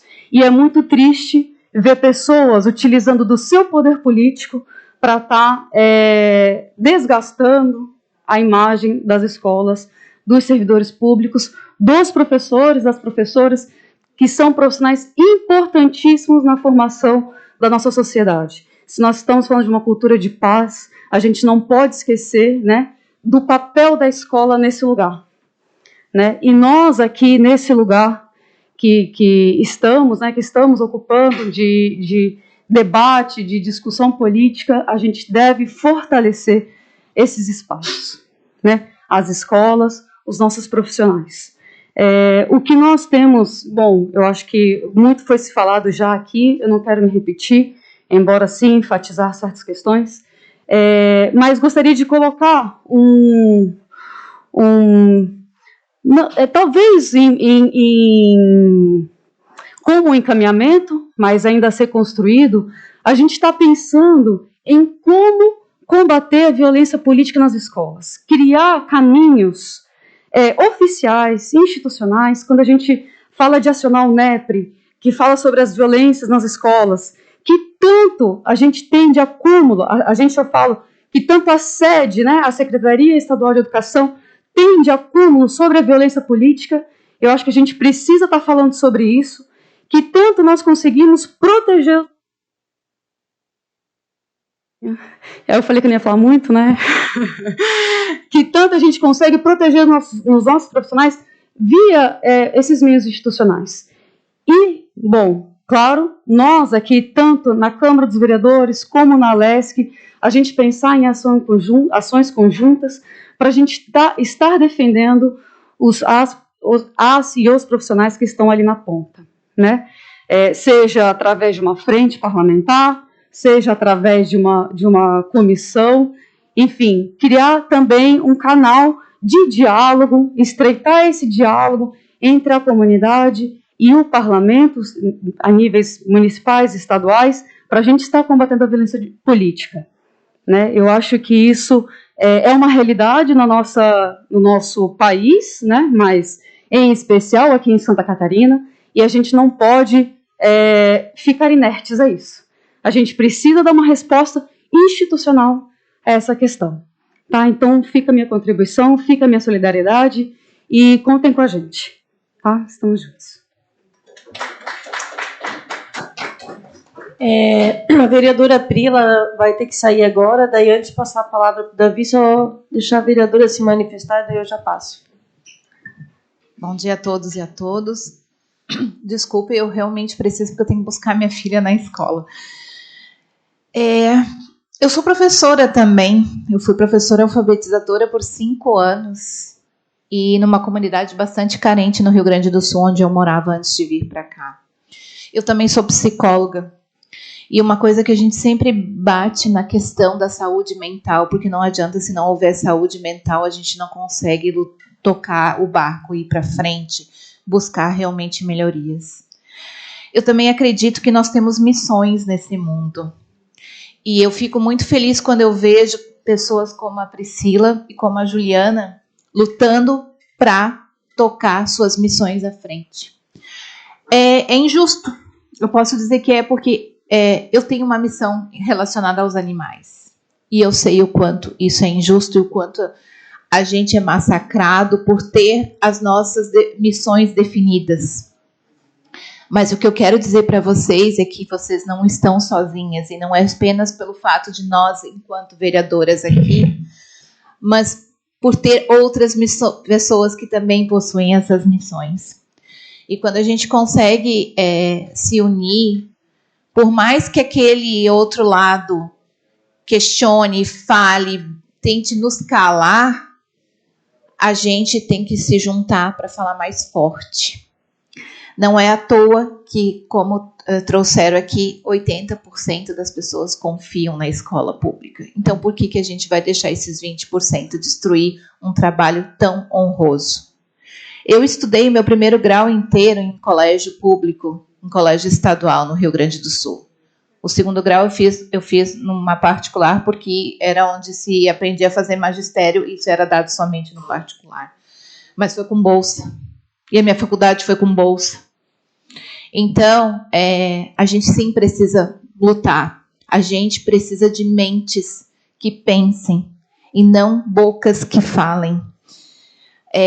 A Carlinha ali trouxe a questão da cultura da paz. Só que com cabeças pensantes a gente nunca vai ter cultura da paz. Porque isso incomoda quem quer a cabeça quietinha, somente recebendo ordens, né? Porque é muito mais fácil. Eu amo o nosso estado, o estado que eu decidi vir morar, a cidade que eu decidi morar, mas sim, nós temos, infelizmente, pessoas dentro da política como um todo, ou pessoas com um poder muito grande que tentam calar as pessoas que têm um pensamento, uma ideia diferente. E a gente precisa aprender a cada vez lutar mais pelos nossos espaços e pelos nossos direitos e aprender a não nos calar. Então, a cultura da paz, talvez a gente nunca vá ter, porque exatamente isso incomoda quem não quer cabeças pensantes.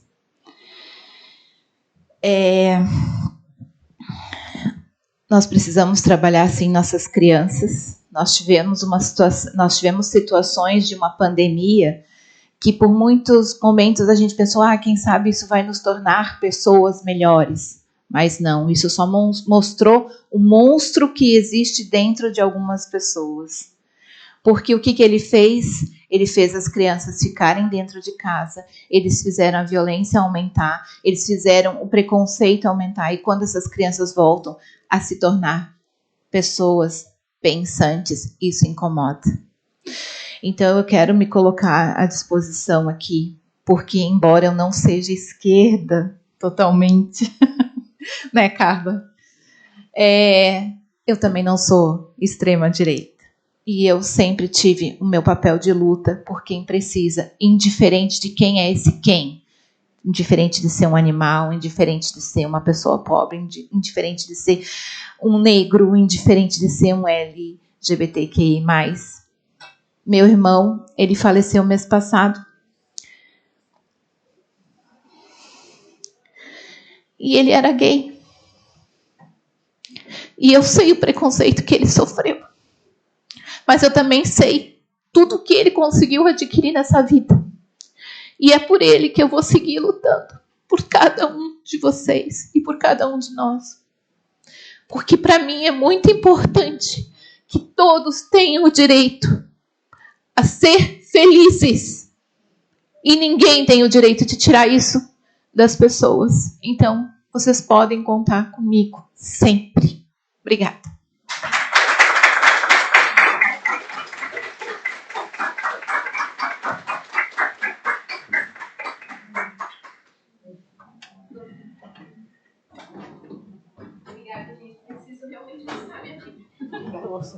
Aí o Davi se inscreveu, né, para encerrar essa primeira parte, daí depois eu passo aí também para a vereadora Carla.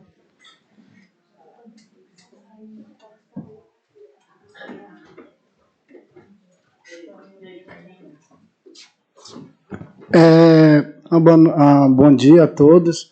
Eu só queria vir dar minha contribuição aqui e dizer que a gente tem tanta coisa importante, né, que foi colocado aqui que a gente podia estar debatendo, os vereadores podiam estar usando o tempo deles na tribuna de uma forma tão produtiva, sabe? Eu moro na ocupação e lá eu não vejo o Estado daqui chegar com saneamento básico, eu não vejo o Estado chegar com dentista, eu não vejo o Estado chegar com psicólogo, com psiquiatra, e lá dentro dessa ocupação também tem crianças que estudam em escolas.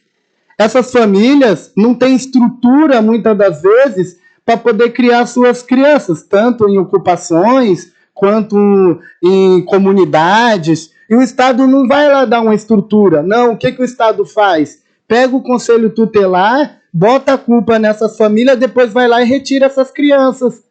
Mas o Jorginho Melo, o governador, ele podia estar fazendo reunião para usar o tempo dele de uma forma produtiva, para dar mais condição para essas famílias, poder estar criando as suas famílias, para não acontecer o que aconteceu com esse rapaz, que foi lá, entrou e matou um monte de criança.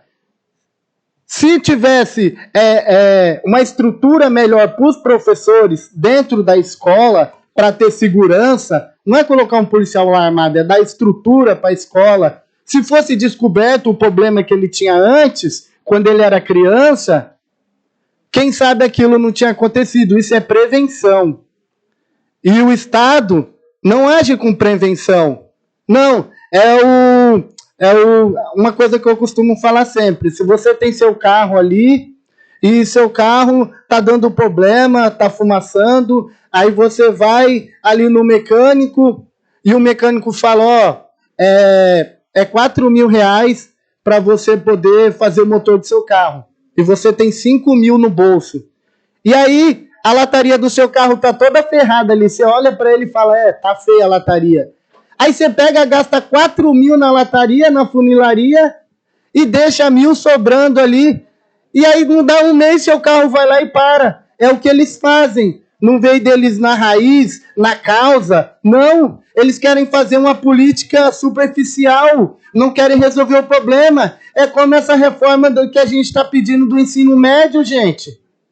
Você está criando o que hoje em dia? Você está criando mão de obra barata para o mercado? E você vai deixar a cultura, a arte, lá nos colonizadores americanos, europeus, lá você tem piscina, lá você tem piano, lá você tem violino, lá você tem a astrologia, lá fora tem tudo para os colonizadores. E para a gente que é colonizado aqui não tem nada. As escolas não tem nada. Um minutinho. Depois eles querem pegar e querem botar a culpa na Juliana. Sendo que a escola não tem ventilador, sendo que a escola não tem nem papel higiênico para as crianças poderem usar. Como ela falou, aqui na Palhoça, que eu faço parte da frente dos transportes, na Palhoça o ônibus quebrava 9 horas e os alunos voltavam para casa andando de a pé. Quer dizer, isso aí a gente não vai debater, né? Isso aí a gente não vai falar, não. É mais fácil botar a culpa na Ju. A culpa é dela. É ela que é o mal da escola todinho. É ela que é o mal do mundo. Quer dizer, isso aí é fazer um discurso raso, um discurso eleitoreiro, porque todo mundo sabe que ano que vem é eleição, então vamos fazer uma politicazinha barata nas costas da Ju ali e conquistar nossa basezinha. É isso que a gente quer. Dá-lhe na Ju, vamos bater e ganhar um votinho. Que isso, gente? Pelo amor de Deus, vamos se debater realmente qual é a causa. Vamos direto na base. Vamos resolver os problemas. Vamos dar condição para os CRAs, vamos dar condição para os CREAs, vamos chamar os psicólogos, vamos fazer reunião com os professores, vamos dar estrutura para essa família, vamos dar segurança alimentar. Agora isso aí ninguém quer. É mais fácil bater na Ju, é mais fácil bater na companheira, é mais fácil porque é os que estão mais perto. E as famílias, como não tem esse conhecimento e não é dado a ela esses conhecimentos, coitado, é a mesma coisa que o companheiro colocou da última vez. As empresas não dão um ônibus de qualidade, aí as pessoas bravas, na hora ali que tem 500 no ônibus que cabe 100, vai bater no cobrador, vai bater no motorista, vai bater em quem está mais perto dele para poder reclamar. Mas aqueles que estão lá em cima, que eles não podem chegar, porque tem 1000 segurança em volta deles, esses não. E aí o Jorginho chega lá e fala assim, tem que ter mais amor. Tem que ter mais amor na favela, tem que ter mais amor nas ocupações, tem que ter mais amor com essas famílias. Então, para ter mais amor, a gente tem que dar amor. E isso eu não vejo em Florianópolis. Obrigado, Davi. Agora, com a chegada da vereadora Tânia Ramos, a gente vai dar 3 minutinhos para ela se pronunciar também. Depois a vereadora Carla Ares, aí a gente faz o encerramento. Bom dia a todas, a todos e a todos. Axé para quem é de axé, amém para quem é de amém. Saudar aqui a minha amiga amada, Lelê, nossa guerreira. Cumprimentando a Lelê, eu gostaria de cumprimentar a todos dessa mesa especial, Juliana e a Priscila, e dizer a vocês toda a nossa solidariedade, mas eu quero abrir a minha fala falando da importância da nossa educação. O povo que não é educado, né, é oprimido. Então, parabenizar vocês duas pela força e pela coragem. E se hoje nós temos vereadores, médicos profissionais de todas as áreas, é porque nós temos os nossos professores. Então, partindo do princípio que o professor é o princípio. A educação é o princípio de tudo. Então, já tem que ter o nosso respeito a partir daí.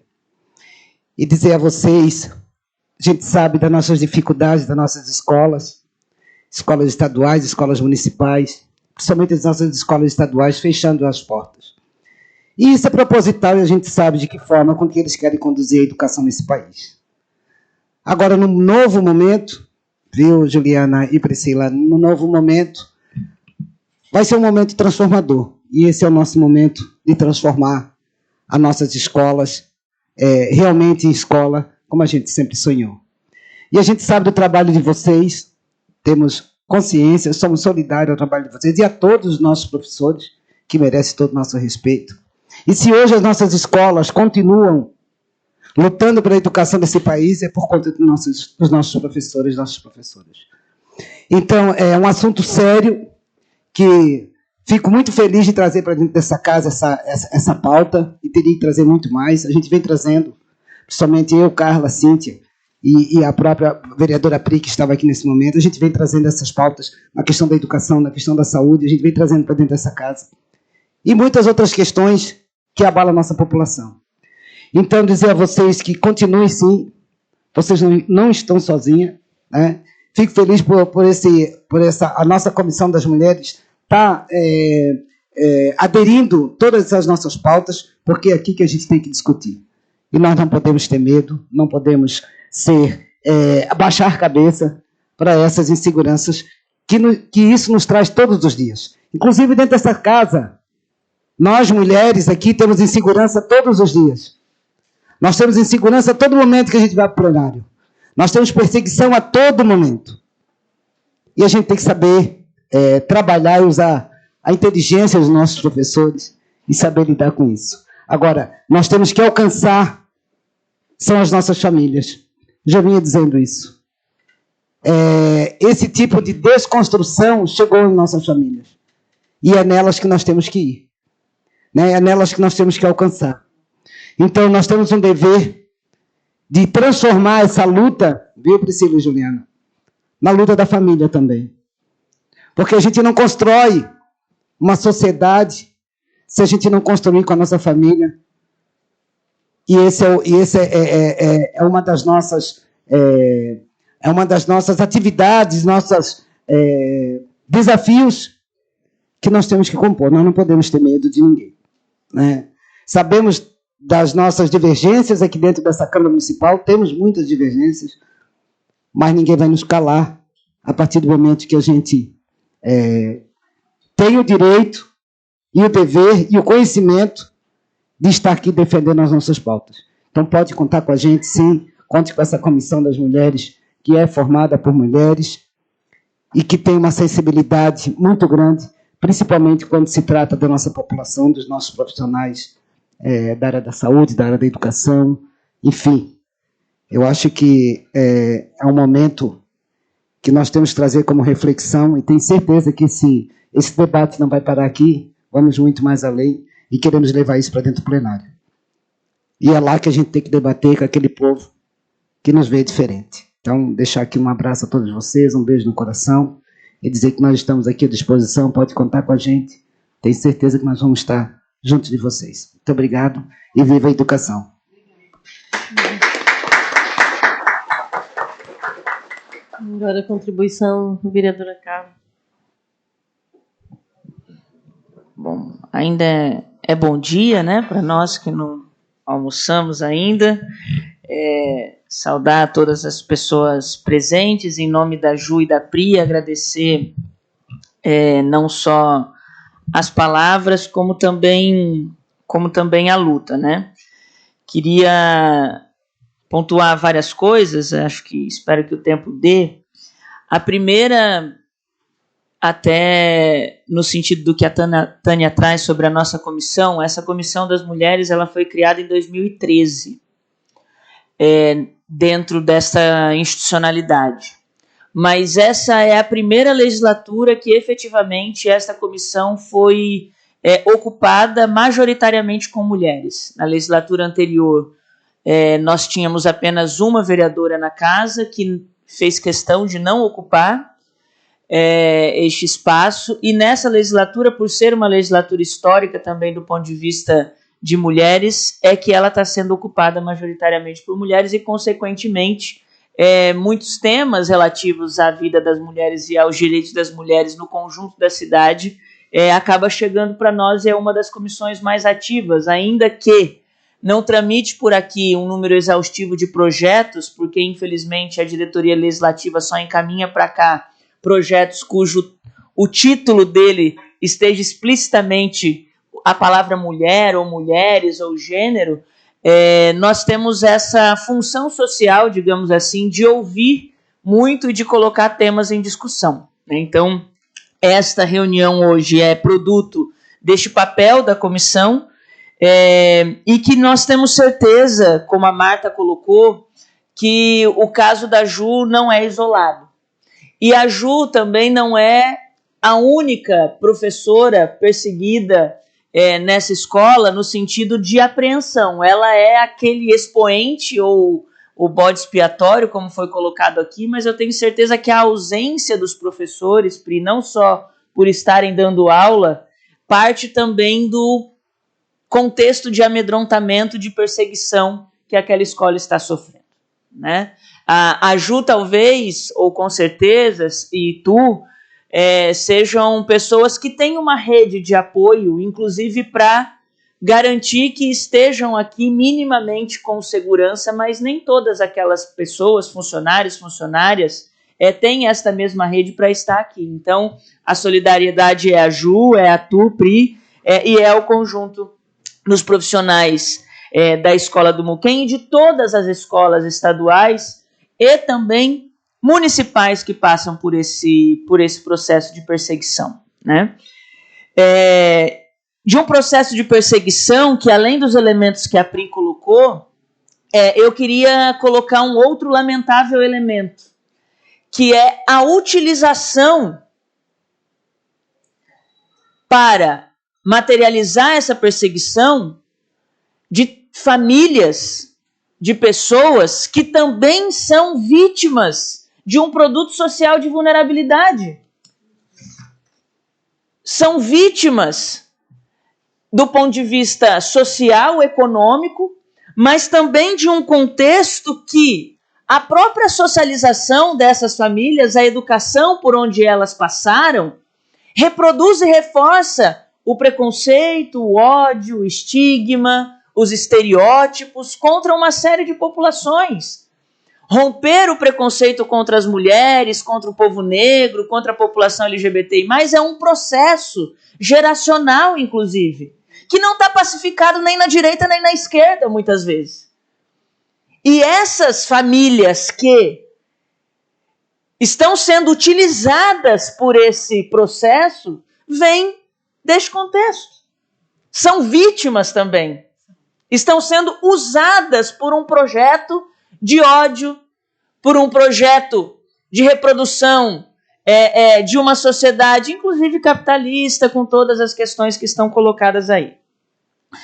Eu reforço aqui, inclusive informo, né, que na Comissão de Educação, que a gente tem uma função de discutir a educação municipal aqui por dentro da Câmara, e também o nosso mandato tem batido muito na tribuna, inclusive sobre essa questão do CAPES no norte da ilha, Ju. Nós já fizemos indicação executiva, eu já usei a tribuna para fazer essa cobrança, e amanhã nós vamos ter uma reunião na Comissão de Educação, que eu reforço o convite a todas as pessoas para estarem, para fazer uma avaliação do protocolo do município sobre essa questão da segurança, que nós precisamos reforçar a questão dos psicólogos e psicólogas, não só nas escolas, como também na rede.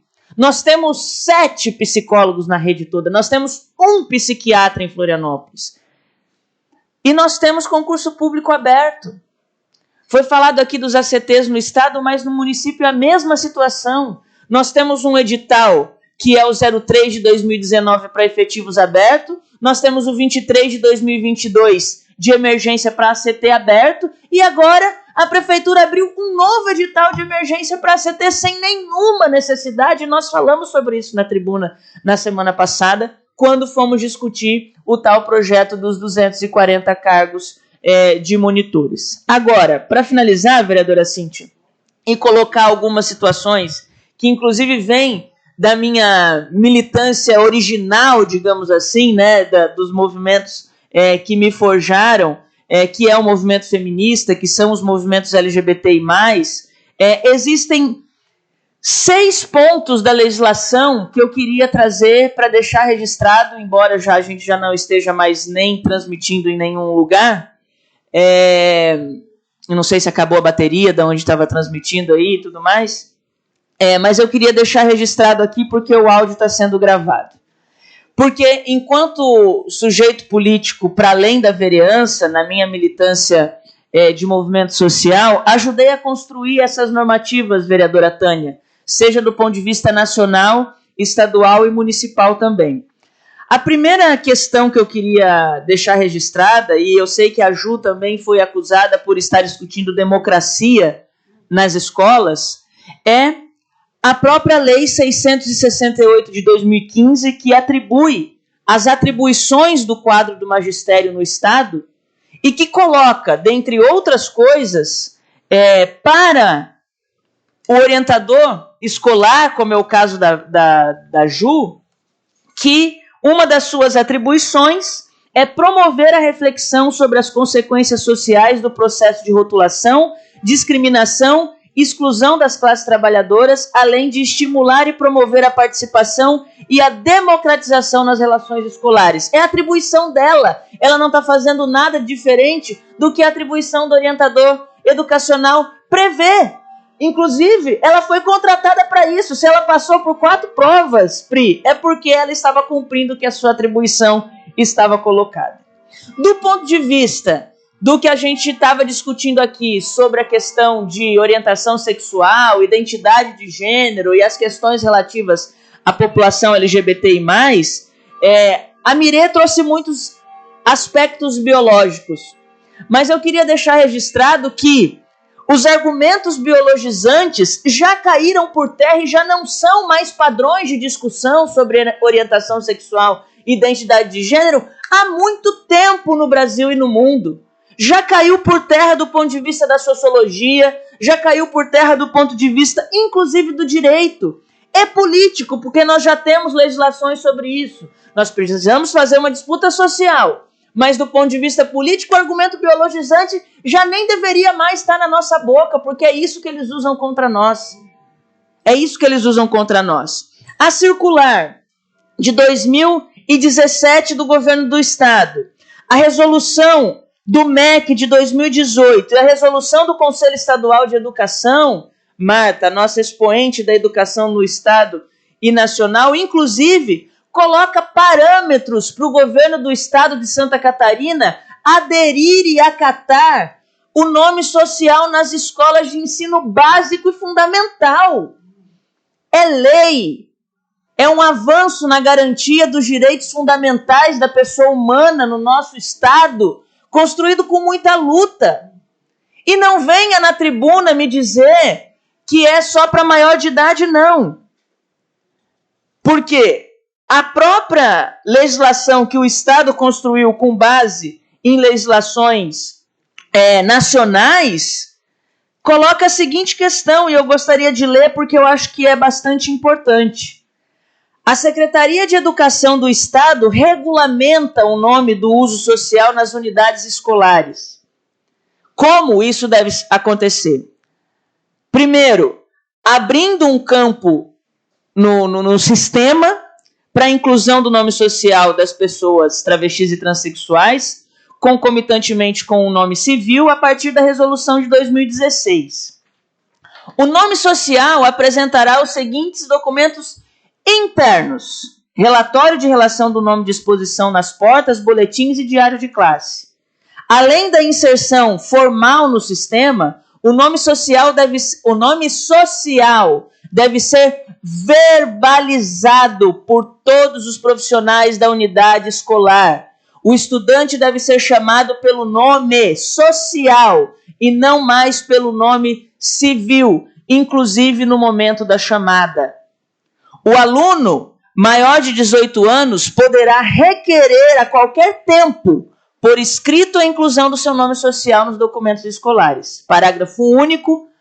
Para alunos menores de 18 anos, o requerimento deverá ser subscrito pelos pais responsáveis, que é o que aconteceu com o caso originário da situação da Ju no Muquem. A família da aluna transexual solicitou a direção e por isso ela é chamada pelo seu nome social, que inclusive já é um erro dizer que é nome social, porque nós já garantimos também a redesignação do nome nas certidões de nascimento e no RG. E esse direito é garantido não por argumentos biologizantes, porque uma pessoa travesti e transexual não necessariamente precisa passar por hormonização ou cirurgia de redesignação, como se disse aqui, ou se disse na tribuna dessa casa. A gente não pode cair nas armadilhas dos argumentos que eles utilizam, porque nós temos por onde partir. E daí, ao que nos cabe, ao que cabe a essa comissão, ao que cabe a Comissão de Educação, no meu caso, enquanto presidenta, ao que cabe essa Câmara Municipal e a atenção da sociedade civil também, no que diz respeito ao município de Florianópolis, é que, muito assertivamente e com muita luta, a Prefeitura Municipal emitiu um decreto nesse último mês de março, garantindo as discussões da Maria da Penha nas escolas do município. E o decreto, que é do dia 6 de março, prevê várias coisas, dentre as quais que seja discutida a Lei Maria da Penha nas escolas do município, que sejam impulsionadas reflexões do tema do combate à violência contra a mulher, que seja feita a conscientização da comunidade escolar sobre a importância do respeito aos direitos humanos, notadamente aqueles que refletem a promoção da igualdade de gênero, bem como acerca dos movimentos que contribuem para a conquista desses direitos. Não tem como falar da conquista dos direitos da igualdade de gênero sem falar de democracia. Eu quero saber, e pergunto para o senhor prefeito e para o senhor secretário de Educação, os profissionais que forem colocar o decreto municipal de pé nas escolas do município vão ser perseguidos? Pelos seus vereadores da base, inclusive aqui na Câmara Municipal? Serão perseguidos? Porque também é uma legislação do município. Há uma contradição entre o comportamento da base do governo municipal no que diz respeito a uma escola do Estado e ao que o próprio prefeito prevê para a nossa cidade. Então eu queria que a gente ficasse atenta à implementação desse decreto também, porque nós defendemos que ele seja implementado dessa forma. Ele é uma conquista nossa, mas pode haver retaliações em relação aos professores e professoras e profissionais de educação no nosso município. E daí, quando nós nos colocarmos a defender um decreto do prefeito, porque nós temos que defender isso, porque é isso que a gente quer, a gente vai estar se colocando também ao lado dos profissionais municipais, assim como estamos ao lado dos profissionais do Estado. Obrigada.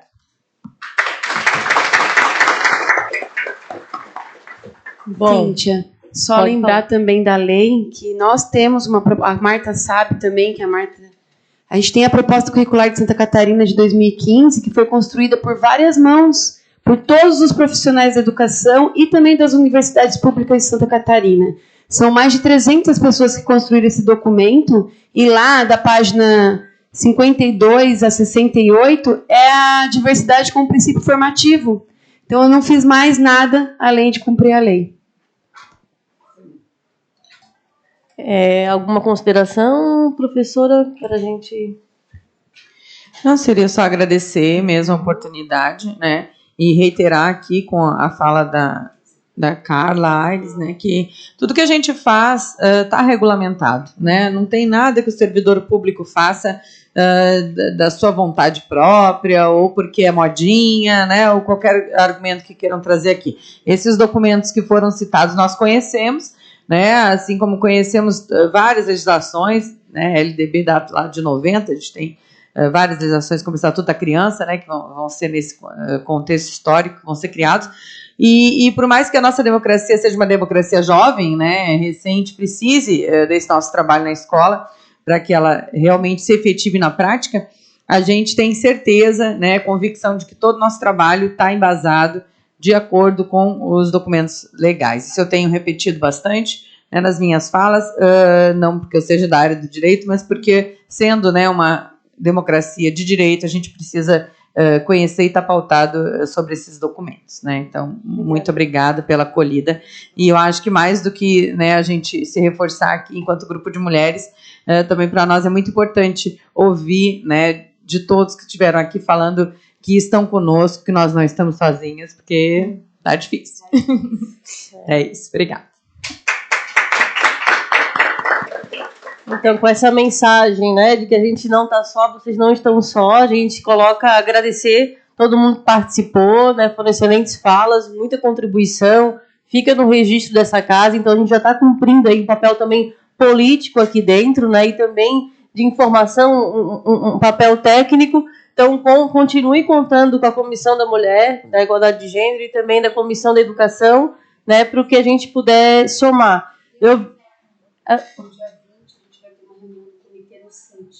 Às 19 horas. Dia 20 de abril, 19 horas, tem reunião do Sint. Então, para quem... Né, Isso. Sim, dos estudantes. Um informe, presidenta. Só reforçar, amanhã tem a reunião da Comissão de Educação aqui às 18 horas sobre segurança nas escolas, vai ser aqui no plenarinho. E na quinta-feira, às 10 da manhã também, a gente vai estar recebendo a ministra Cida Gonçalves, ministra das Mulheres, para discutir a questão da violência política também. Fica o convite para todas as pessoas. Então é isso, né? Eu agradecer então mais uma vez a presença de todos, todas e todes, e a gente encerra a Comissão da Mulher dessa manhã. Obrigada.